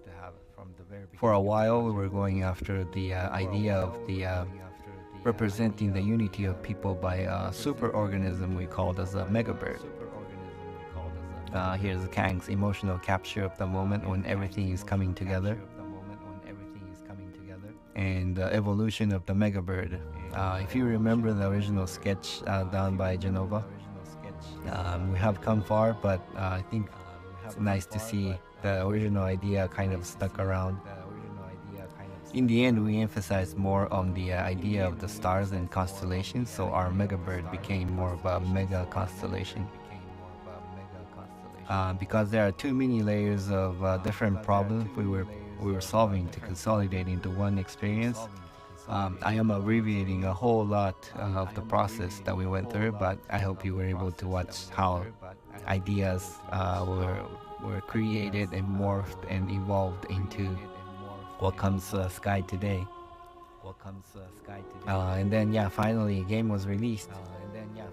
I was only able to show only some of the 2D concepts, but making of this game really involved the high-level concepts of storytelling, game designs, engineering, 3D modeling, sound effects, and music. Literally everything had to come together to form this special game. a spark of inspiration initiated this project. We played and iterated on so many ideas. It was fun to iterate, but sometimes became overwhelming. After each failures, we stood up and we never gave up. We kept on going. There were times we felt like we really lost our direction, but we continued. I was really not sure if this game would do well, but kept on going, believing that there's something at the core in this game that is worth sharing with the world. And then we broke through, released the game.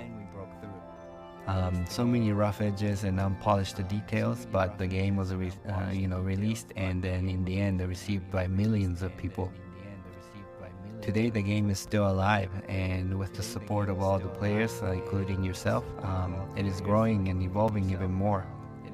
This is the end of my presentation, but I truly believe that the making of Sky was kind of a miracle. I hope seeing the birth and the evolution of the game was interesting to you.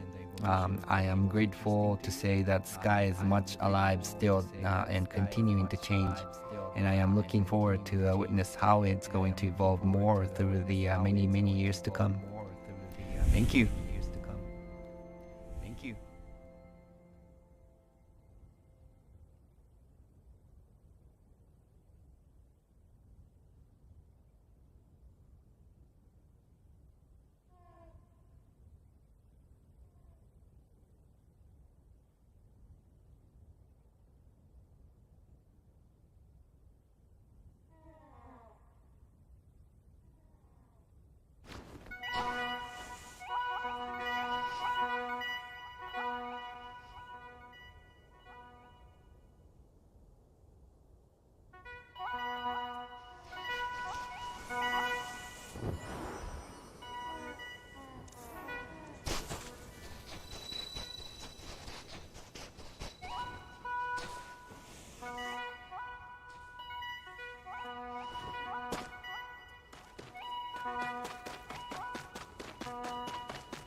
Today's talk is called Designing to Reduce Online Toxicity.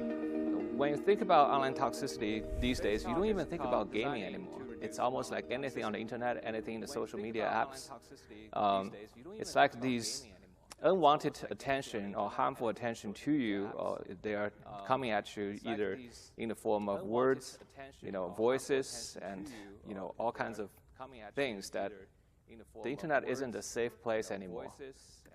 And when it comes to gaming, there is certain stigma about what online gaming toxicity is. I was just searching on the internet recently on what is a toxic gaming community, and someone actually ranked them and gave all kinds of context about what it represents today's toxicity in the games. But I really want to talk about the love we have towards games. I'm sure everyone here in the conference choose to pursue game as a career because we love games. And when we grow up, the game really made our lives better. I find my childhood friends through games. I find my career through games, and and I was able to connect with players, by making games. So I have so much to thankful for the game. But when I tell people outside the game industry that we make games, their first reaction to gaming industry is not very positive. And in fact, if you really think about what online game is, there's a stigma. I think a lot of this has to do with the fact that most of the video games, in the first 30 years of the history of games, they're focusing on simulating physics. And the maximum feedback you can get from a physics simulation is destruction.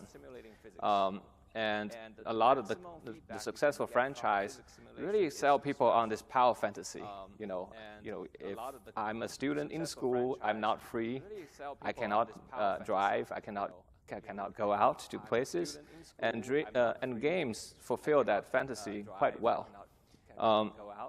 The problem is when most of the video games is about power fantasies, you would expect people will have a civil and gentle interactions like on the street. But most of the video game interactions you would run into is this, right? That's the maximum feedback you could get from a physics simulation of two people. And because of that, there is this competitive emotion that leads to somewhat of antisocial behaviors, well known as harassment. If you grew up, you know what harassment is. But that's not how we are only capable of as gamers, because Star Wars has taught us that we are capable of both good and evil as humanity. There's many sides of what we are. As game developers, it's more important about who do we want to highlight of these colors of humanity. Like, what do we want to highlight through our game design? And for me, I still feel, game is the ultimate art form. It's supposed to be a medium that to be respected, just like cinema, music, literature. And then why are we still seeing as, subpar than this classic medium? I use this chart quite a lot, so bear with me, old concept. This is emotional mapping of the demographics within the film industry, how at different age, masculine audience and feminine audience prefer different genres. The closer it is towards those demographics, the more they prefer those content. And there is, when I first came to America, that was early 2000.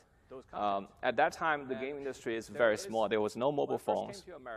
And there's console of young male audience, and then there's casual of PC, mostly middle-aged women.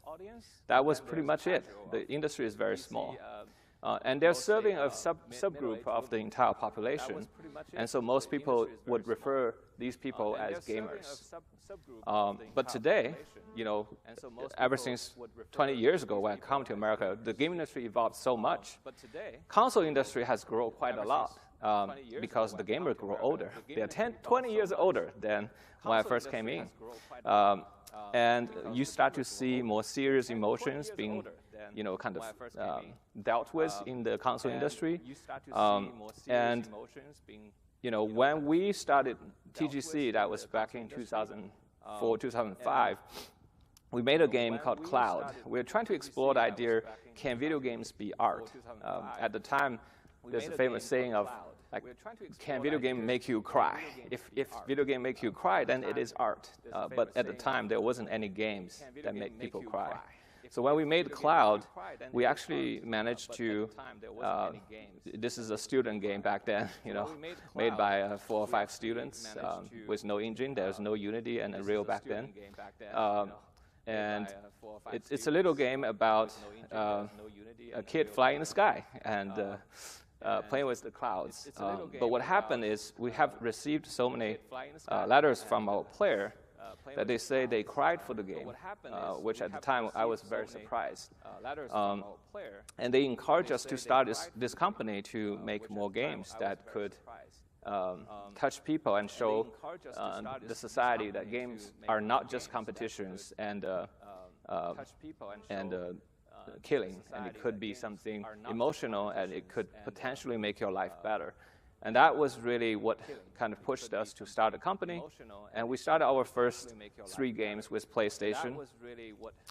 And we were very, very small when we started. We only had 4 people.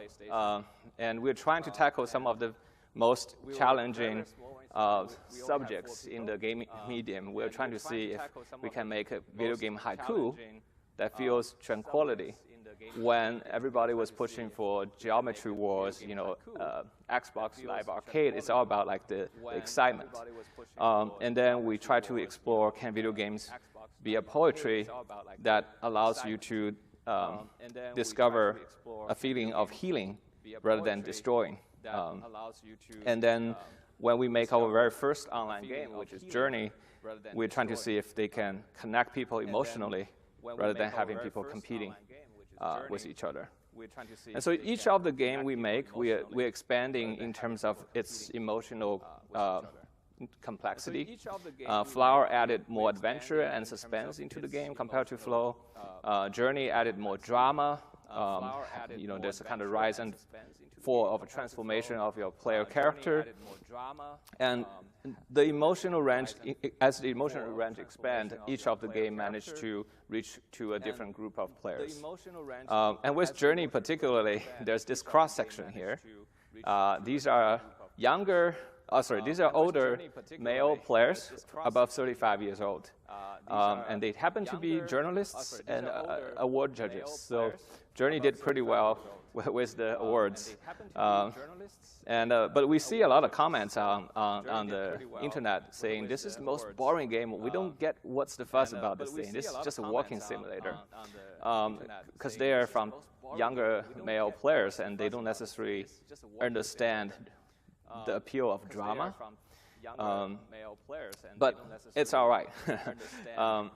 Meanwhile, in the past decade, that's Journey shipped in 2012, so it's 12 years ago. In the past decade, the biggest thing happened is outside the console and PC hardcore gaming industry, we had the social media and then now the mobile platform.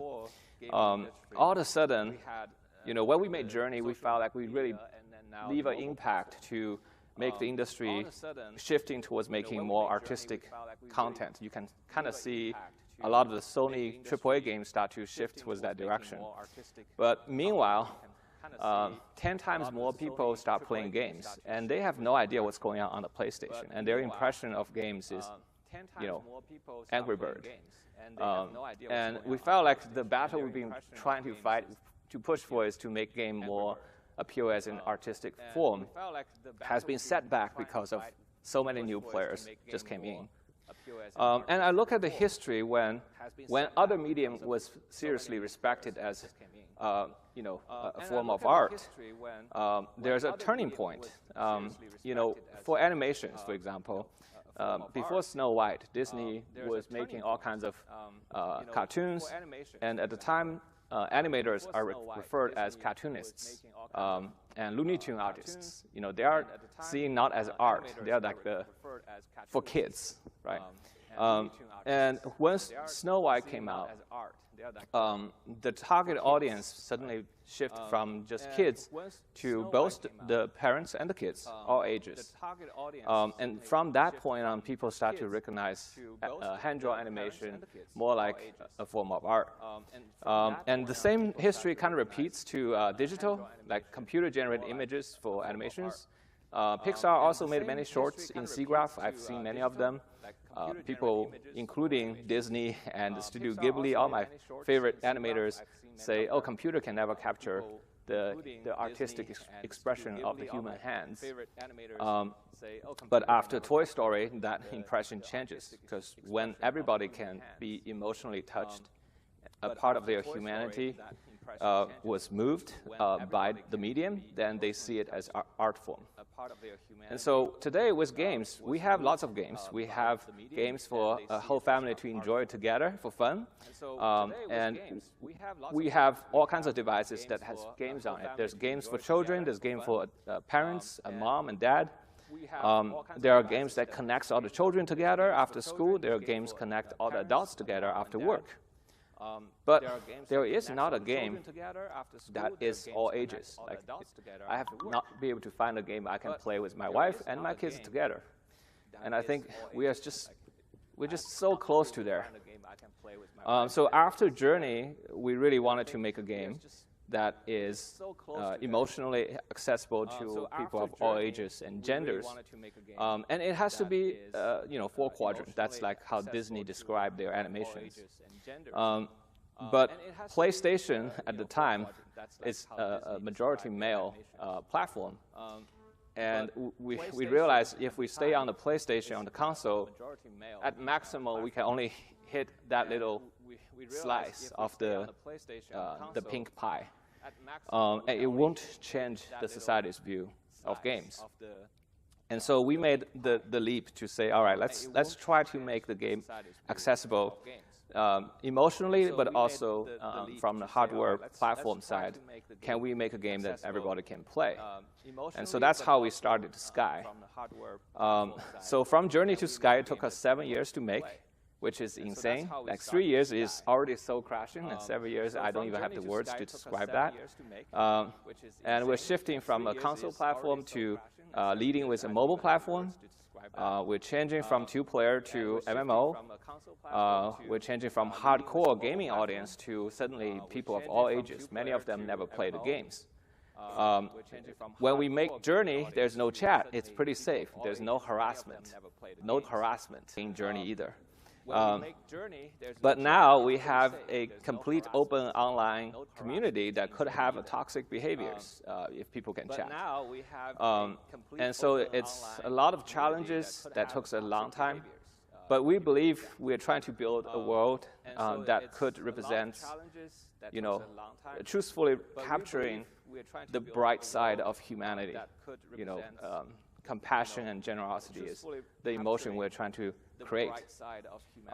And these are some of the fan arts. I like to look at players' fan arts because they usually capture what they remember the most from the game. And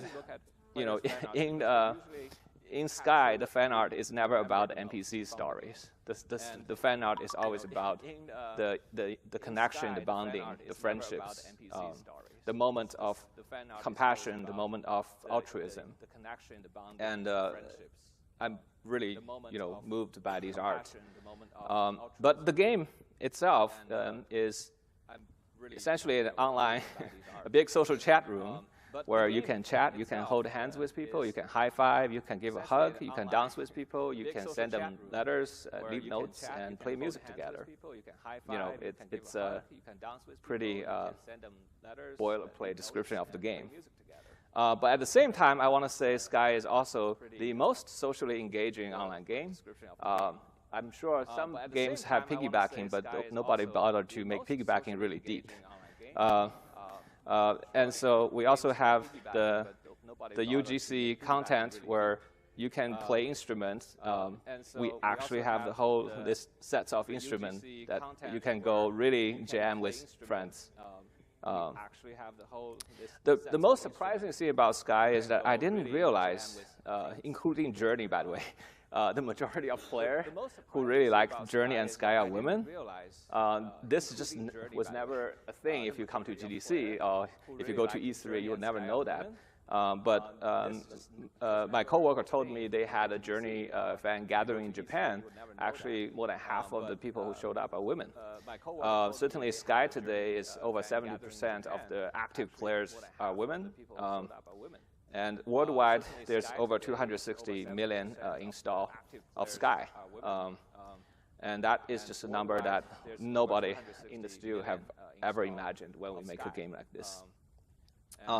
The other surprise is we try to make the game emotionally accessible to people of all ages, and we actually have people of all ages playing. And here's a photo of a family with 3 generations playing Sky together.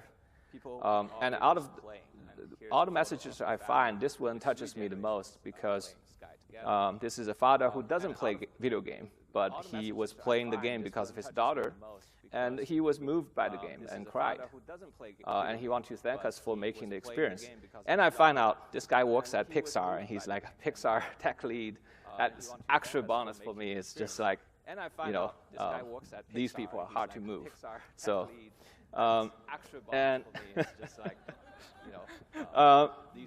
but on the other hand, among the community, these are the 2 things I find quite proud. The first one is, you know, most of us who made Sky, we're introverts, so we don't like hang out with people. So when we go make online games, we want to make sure it's actually friendly for introverts. And the second part is they told us that our community on Discord is the most wholesome, according to the community. But yeah, and that says a lot about how we managed to design to avoid what you would expect from a typical online gaming community.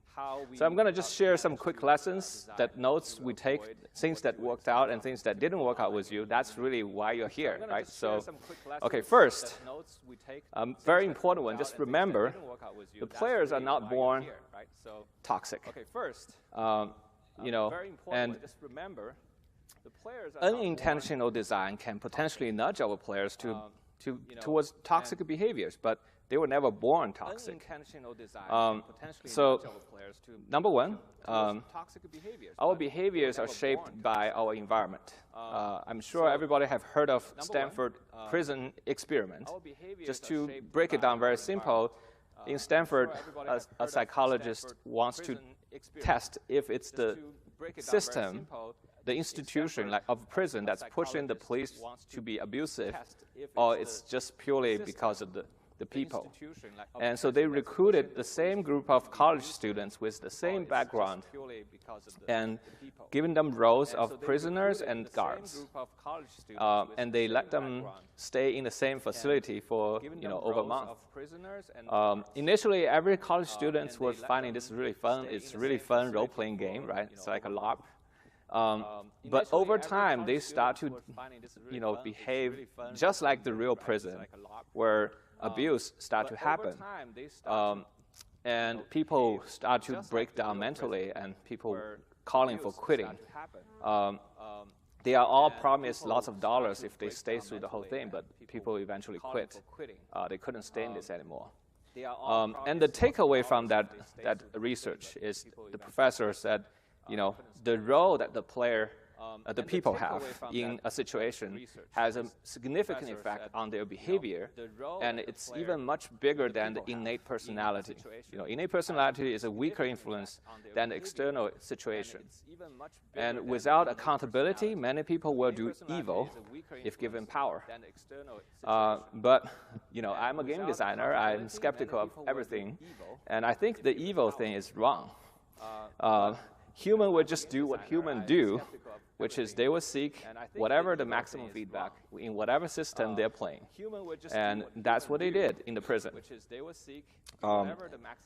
So second, players are newborn babies in the digital world. Just think about that. No matter how old you are, if you're going to a new country, if you're going to a cyberspace, you have to relearn everything about the social ethics of the society. So in Journey, we had this situation where, like many online games, there's no collision between people because there's latency. If you're blocked by somebody, it's a really terrible experience. We are just a bunch of optimists, so we thought, we want people to collaborate, right? Like there's a very good collaboration mechanics of you can push someone up and then they can pull you up. So with two people, you can overcome a barrier that nobody can overcome by themselves. And if they could get reward from that, it would bond them together. It's a typical co-op design thinking. What happens is once we add the collision, the people are not using it to help each other, but instead they want to push each other into extremely maximum feedback. And so this happened even in our own internal playtest. My CTO was killing me and was dancing around me rather than saving me right away because, I'm going to be more agitated that way, right? So he can hear me yelling at him over the office, but that's fun for him. And so we were like, okay, guys, this is a game about helping people. It's about letting people have emotional connections. Let's not just kill each other like in other games. So we tried all kinds of ways. Like we implement a world, trying to kind of condition our players' moral behavior through storytelling. Like the world has a story about people helping each other, the main story shows people supporting each other. Like we did this in Sky as well, but none of these things, conditioning, don't work. They're babies, so even if you tell them they're supposed to behave nicely, they're still seeking for the feedback. And we see this happen not just between our developers. The tester also developed these toxic behaviors in our game. And for quite a while, I was really thinking, are we really born evil? And so one day I ran into a child psychologist. I was complaining about these playtests to her, and she just said, "Oh, you're describing the behavior of a baby. The baby will seek maximum feedback to reinforce their social behaviors, similar to a dog. I don't know if you guys ever raised a puppy.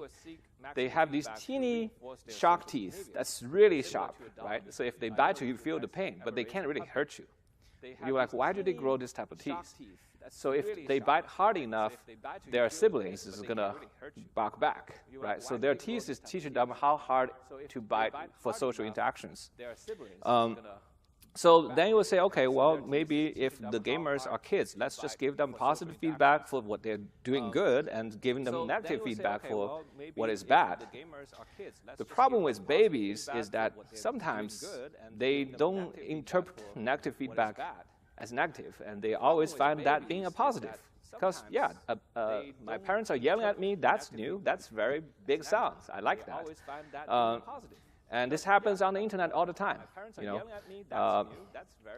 And so what we learned from the psychologist is that if you want a baby to stop doing the bad things, instead of giving them negative feedback, you should try to give them no feedback. And that's a very simple rule, but you can apply that to all kinds of design in the online community. Okay, third, that's a very simple rule. Sometimes you have bad moral behavior that developed in your community.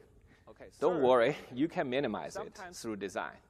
So in Journey, in the early days, we had a simple design, those unintentional design, right? In video games, there's resources. If you have resources, you can use that to fly. So that makes you like the resource. There's nothing wrong about that. Every game has this. But when you have two people, they both like the resource, and one person takes the resource and fly, and the other person doesn't have it, these people are thieves. A worst case situation, they are robbery, right? And during the early days of Journey, people just said, like, why are you making a multiplayer game? Online community is so toxic. We just want to play the game alone. Or give me a single player mode. That's like the most frequent feedback we get from testers.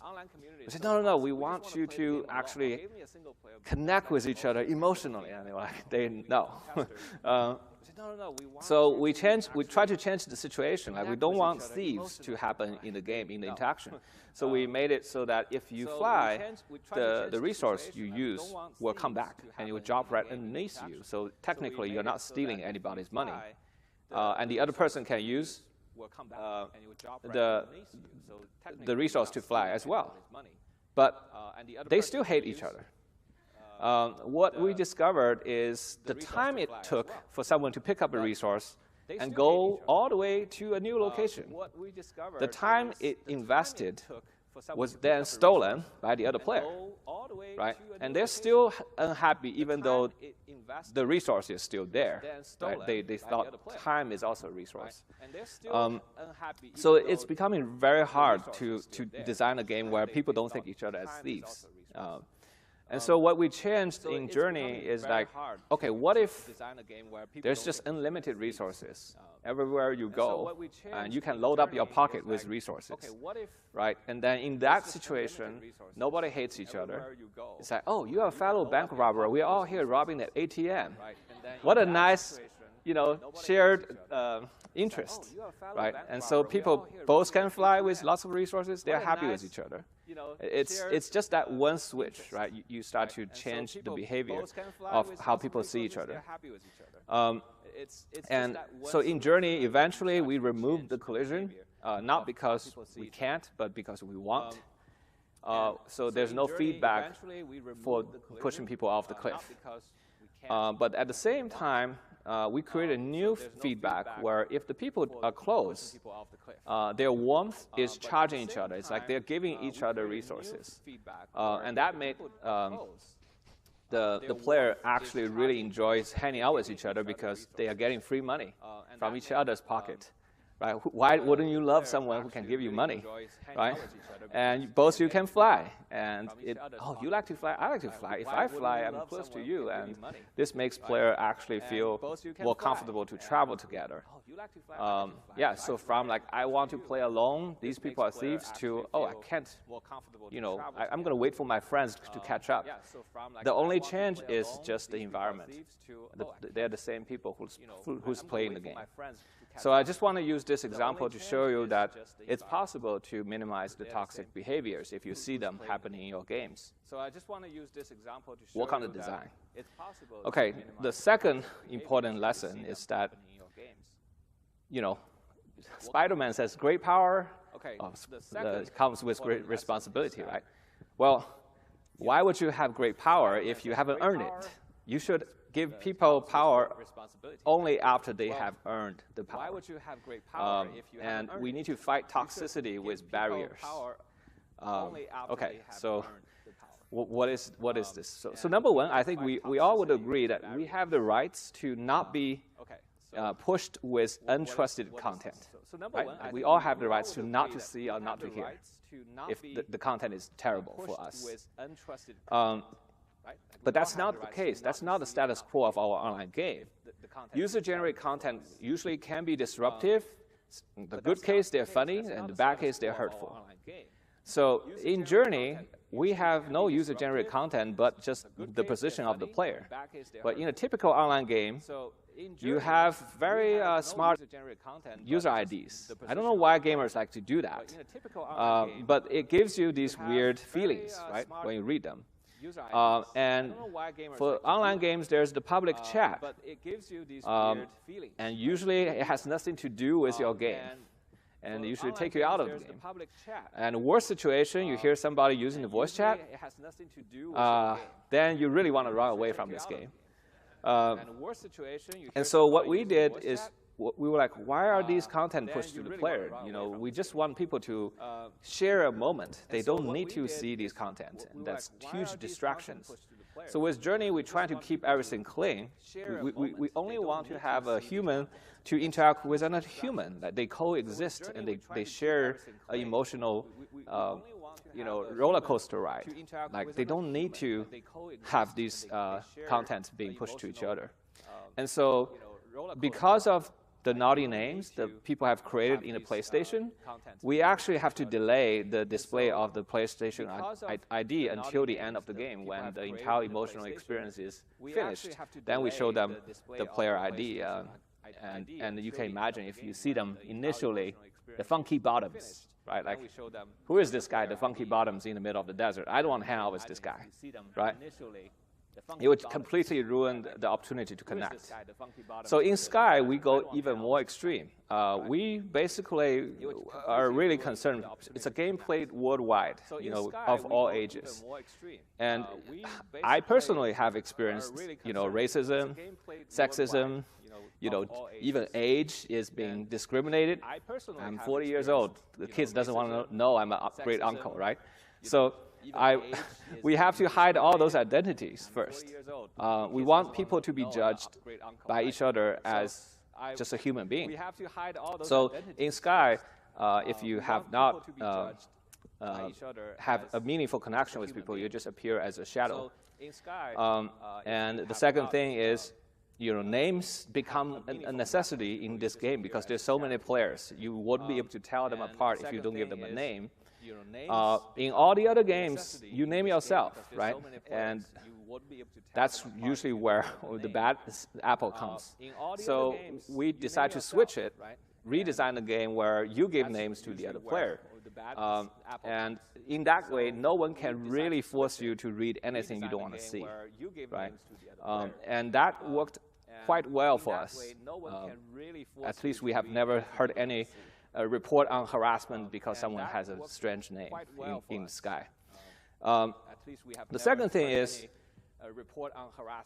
social firearms needs a permit. Like if you want to run a shotgun, you want to carry a shotgun, you need to get a permit in the real life, right? So why would you give shotguns to babies, in the online game? So what is a shotgun? Social shotgun is the megaphone, right? You can speak in the public channel, and you can say something outrageous, and because you're anonymous, you can get away from it. So early on in Sky, we had these talking benches. Like we don't want people to talk all the time because that's just too dangerous. So we have these very short, 1 to 2 minute bench. You can sit down and have a brief conversation just to see if you like them or not. So we have these and then players start to request. They want to say, hey, the bench is too small. Only 2 people can talk. Can you give us 8-player benches? So we put it in the lobby. And then what happened is we have the eggplant boy.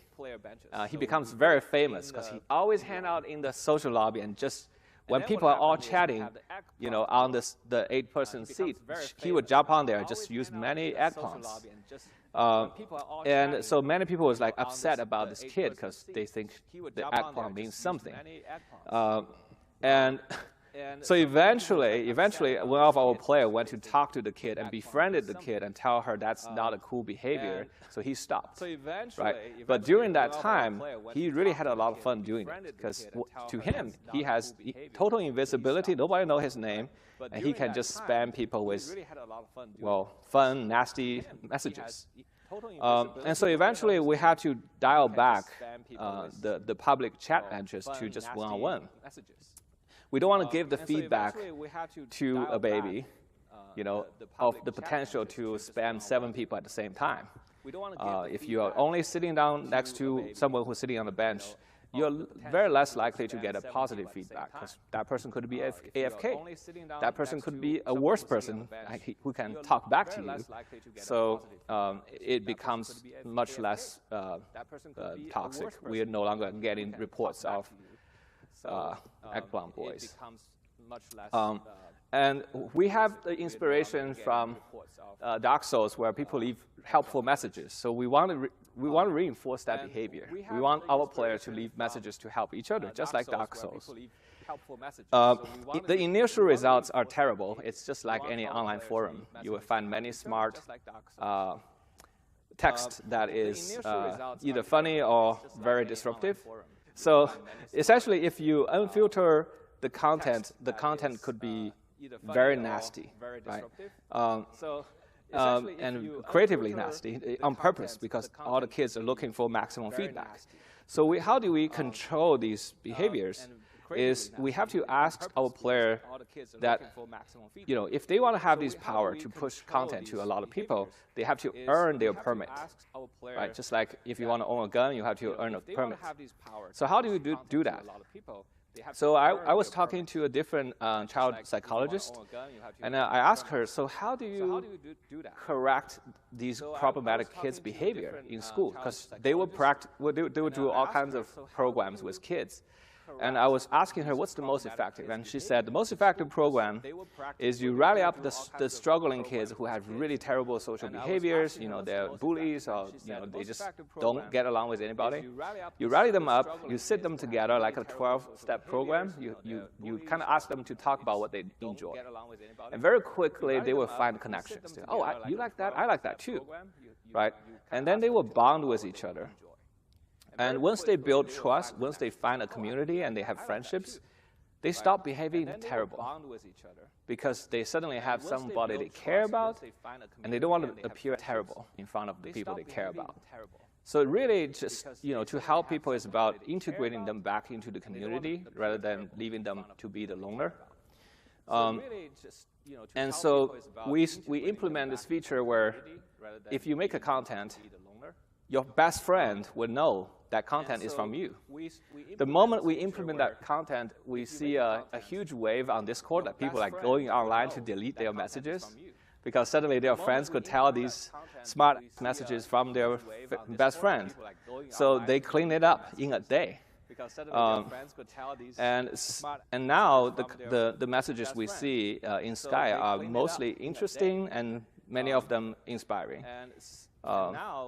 And so the rule we applied for the messages is initially when your friend made a content, there's three phases. The first phase is you made the content, and only your close friends can see it. And you would need 3 endorsements from your close friend for this content to be qualified to be pushed to the public. And once it's in the public, if there's 3 people who find this content offensive or harassing, and they can downvote, and then the content will disappear. And that is basically a community regulation, or I would say it's like a social engineered friends regulation. And that ended up working really, really well. And 3, I want to talk about how can we protect the player with high barriers? In this case, we are talking about mutual consents. So chat moderation, like I'm quoting my coworker Tim here, he said, chat moderation is important, but ultimately it's the ambulance at the bottom of the cliff. You want to prevent the people from jumping, not just collecting a wounded person. So in Sky, we try to implement the consent at every step of the social interactions. From the early stage of people just chatting with each other without knowing each other, right? So in this case, you have a video here. People were talking, and you don't even know what they look like. You're not judging them based on their appearance. You can just have a people-to-people conversation. And even to review the appearance, you have to agree to cross the candles to review them. So this really protects you from having, this weird typecasting or bias towards each other. And you really have to earn the friendship, like in real life. Like sometimes, like you like somebody, but they don't like you. Right, so here's the kind of a real vivid situation when a player finally get the friendship. They are so thankful. They feel like they've earned it, and so they actually care about the relationship. And then that's just the beginning of forming the friendship. But then every step going forward, building the trust and unlock more intimate abilities like hugging, holding hands, and free chat. They all require mutual consent. So if you're being an annoying person or harassing person, then the other person doesn't have to take it. So early on, if you have not unlocked chat, all the messages are masked. You really have to work your way up to build the trust, and eventually to really unlock chatting. That's very kind of counterintuitive for an online game, because everybody was thinking, oh yeah, this is online, so you should have chat right away. You should be able to invite your friends and start to have very close chat. But we are designing it for introverts. Introverts don't have many friends, so it's more likely they are going to make new friends. And so we have to kind of build it a very safe environment so you can slowly dial up, whether you want to hear someone else talking or not. And in Sky, we create these different tiers of interactions that is, become more intimate over time. But many people would never go to the second or third tier. Yeah, so first tier is chat, second tier is warp. Like warp could be seen as stalking, so like that's ability you really want to think if you want to give to a friend or not. Then there's like a little bit like play fight, that things can be interpreted as aggressive, but will be totally acceptable for close friends. Will all come in a much higher trust level. So the higher the entry barrier is, the nicer the people behave socially when they finally enter it. I don't know why, that's just humanity, I think. So the higher the entry barrier is, all right, the third lesson is, once you build a relationship, you want to protect the authenticity of the relationship. Gamification on relationship tend to erode trust and turn relationship into toxic behaviors. Number one is you don't want to mix relationship with rewards. It's like friends with benefits or with profits. That's usually don't go well. And internally, we are talking about designers. Like the players should be motivated to spend time with one another because it feels good, not because they have to or because they have something to unlock. In the early days, we were trying all kinds of mechanics. We're trying to nudging the player to become friends with each other. What happened is, in the rainforest, we have the rain that's harmful for your health. And so we have umbrellas. We designed a puzzle where if two friends come, they can pray at the shrine. They will get the umbrella for both players. We thought that's such a great idea because it will encourage friends to visit together. But what happened is, two strangers will come to the shrine. They both want the umbrella. So they added each other. They become friends right there. They get the umbrella, and they break apart. And the next morning, they log online. Who is this person? They forgot. They forgot this person even existed. And then they told me they feel disgusted looking at their friend list, not knowing who are these people. And that was like one of the rare things. What everybody from the place has told me, like, we don't want this. And the gifts should stay as a pure gift. This is another thing we made a mistake. So in the early days, we want to encourage the gifting. So we want to show player how to say, like you can potentially earn hearts by befriending someone else. So heart gift was a byproduct, or like it's like a bonus. If you level up your relationship, you get more hearts. But people love heart as a resources, so they want to farm hearts. So we start to see the heart bagger epidemic. So anywhere, it's like, go to any of the train stations or the airport, outside there will be people waiting for, hey, you want to be friends? I'm really cute. Let's be friends. And you will just be hoggled by these cute little chibi characters because usually they get more interest. And they just want to level up relationship to riff the heart out of you. And that was getting so bad. Like everywhere, people is trying to be cute and attractive. But once they get the heart, they disappear.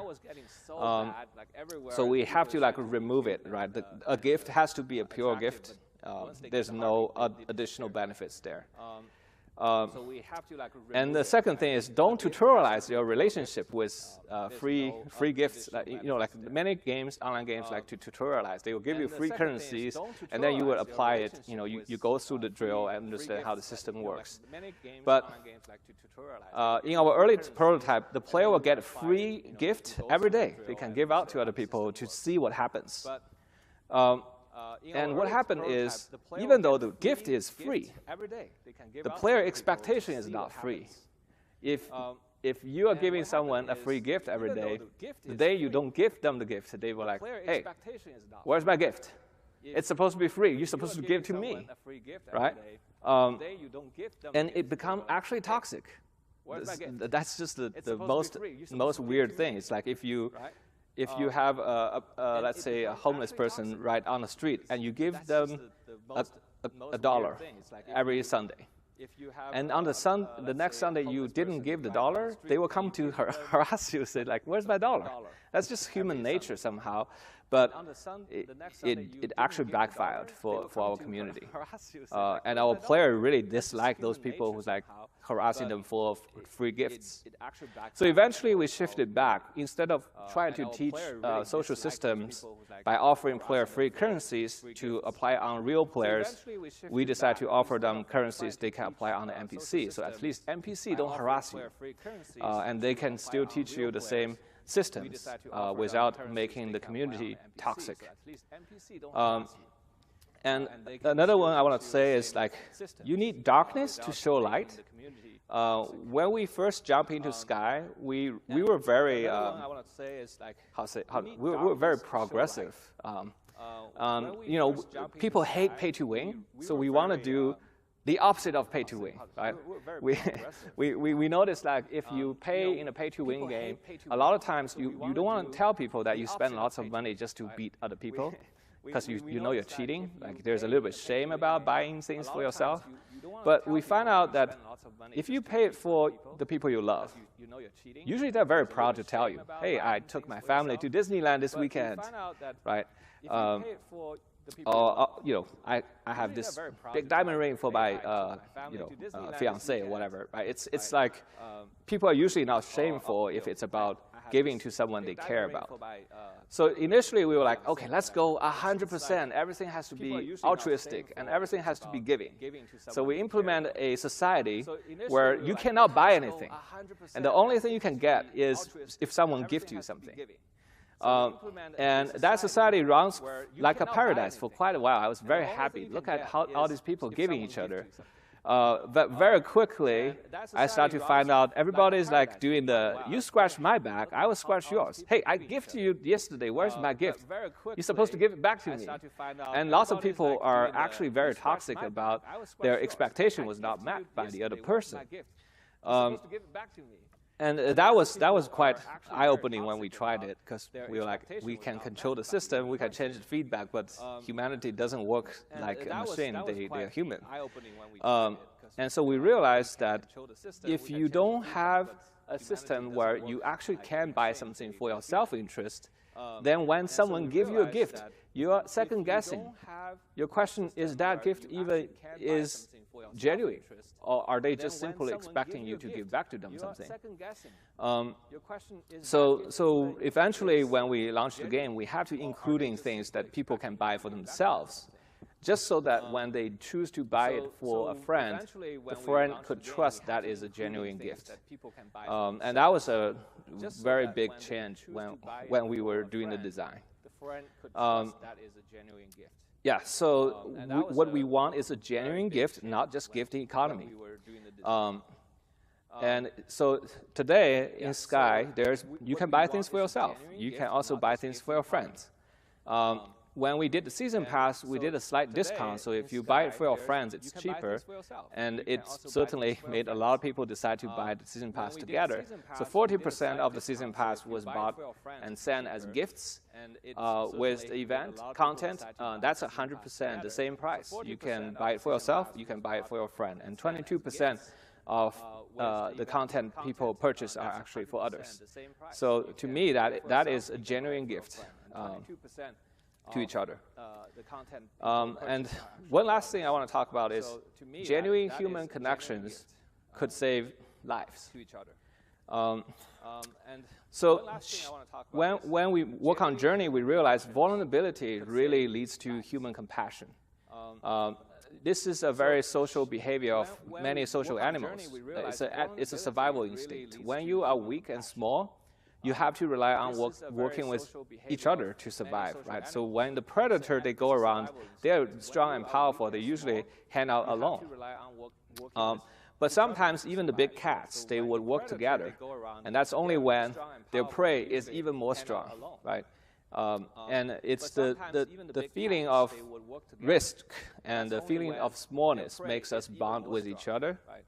And the very emotion of awe and vulnerability is what made us human, because we are such a weak animal if we are alone. And that makes us really want to belong right? These days, one of the biggest depression we feel in the society is the loneliness, that we don't feel we belong to something that's meaningful. And a lot of the friendships and connections are not genuine. It's the surface level things. And just the yearning to belong to something bigger is the most human feeling of them all. And when you don't have this feeling of vulnerability and humble smallness, when you feel really big, we go back to the gamer behavior, right? You're the space marine, you're the Superman, you're the hero that can change the world. And they stop thinking about connecting with others. And so if we want to make an online community less toxic, we have to rethink about gaming experience. We have to reduce the empowerment online. You know, instead of making games where you just go around killing things, make things much stronger you just can't kill. Instead of going around looting for treasures and resources or finding monsters, you go around running to other people. And people are more important than gold coins.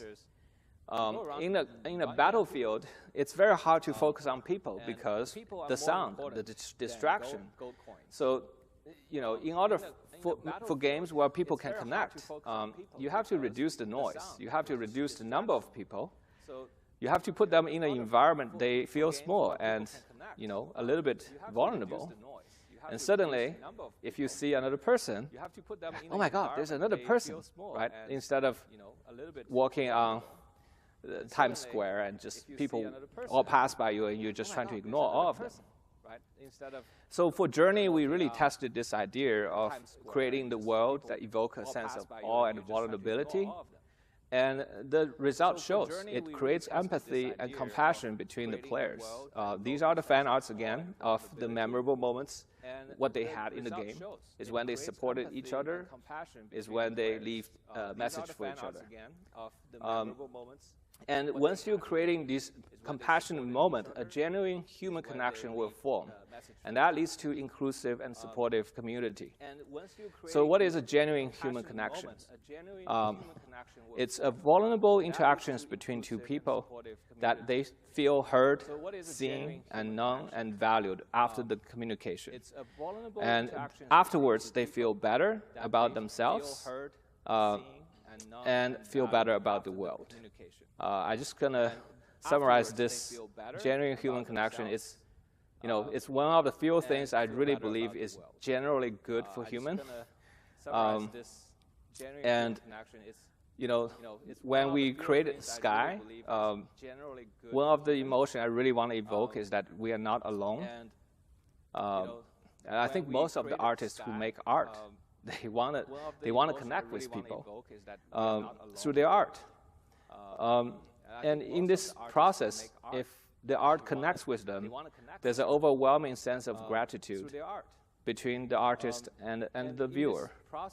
And I think this overwhelming gratitude I felt is also inspiring, you know, our creation, and we want to give it back to the players. It's a very healthy cycle of reciprocation. When we launched Sky in 2019, we got a letter within a few months. A 67-year-old grandma from Hawaii who never played games was cried and moved by the game, and she told us, you know, she doesn't want to be alone anymore, and she's still a person of love. And you know, that's the same age as my mother-in-law, who also came from Hawaii. So it really, and eventually my mother-in-law also become a Sky player and find friendships. It's these stories that really makes me feel happy that working on the games that we make. There's this manga, a Japanese, very talented manga artist. She makes usually funny mangas, but one day she made this manga for us. She said she actually tried to hurt herself in the real life multiple times. She was really thinking about throwing her life away. But when she discovered Sky, she felt the warmth from many friends she made in the Sky community, that for the current moment that she chose to live, and she's only 20 years old. I really don't understand why a talented artist, at her golden age would think about throwing her life away. Yeah.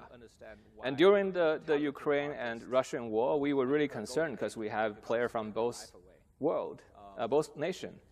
And when they run into each other, instead of having a fight in the game, they actually really supported each other. They see each other as victims of the war, and they still stay contacted today. And I want to show you just one last thing. This is from the concert of AURORA. When there's 4,000 people can view the concert together. But when we give this tool to our player, when they have the control to tell each other what to do, together they were able to perform something that's just really beautiful and moving. They decide to come together without any of the problem. We didn't tell people to do this, but they decided to do it together with each other. Instead of competing or fighting, they're here to create art.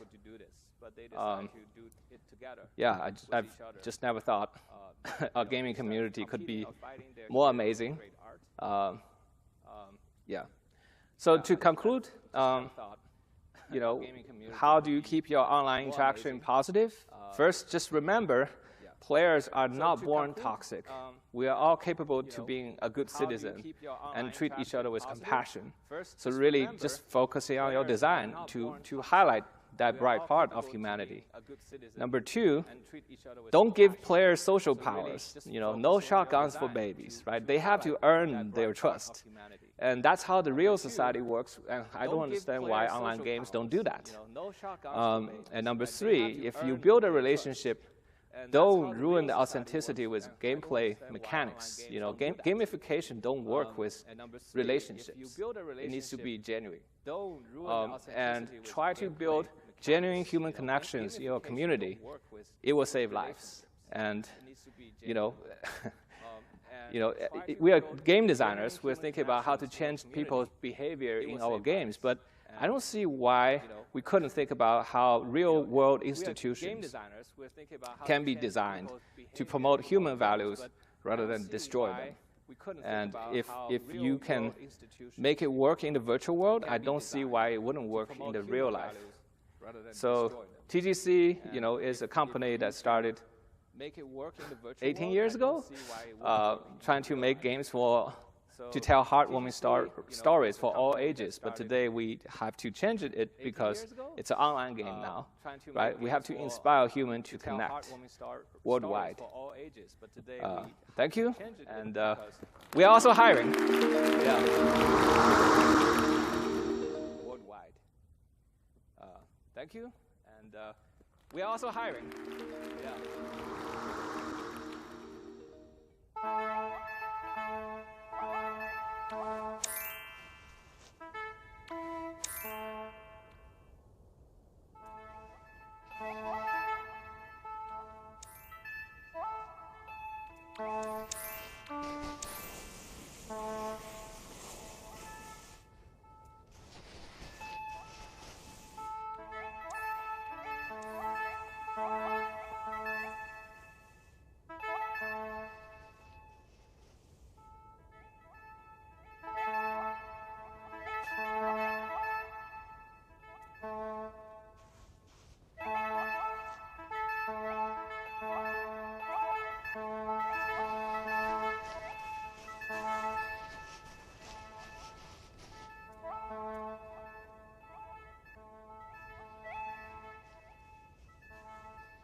Thank you.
Bye.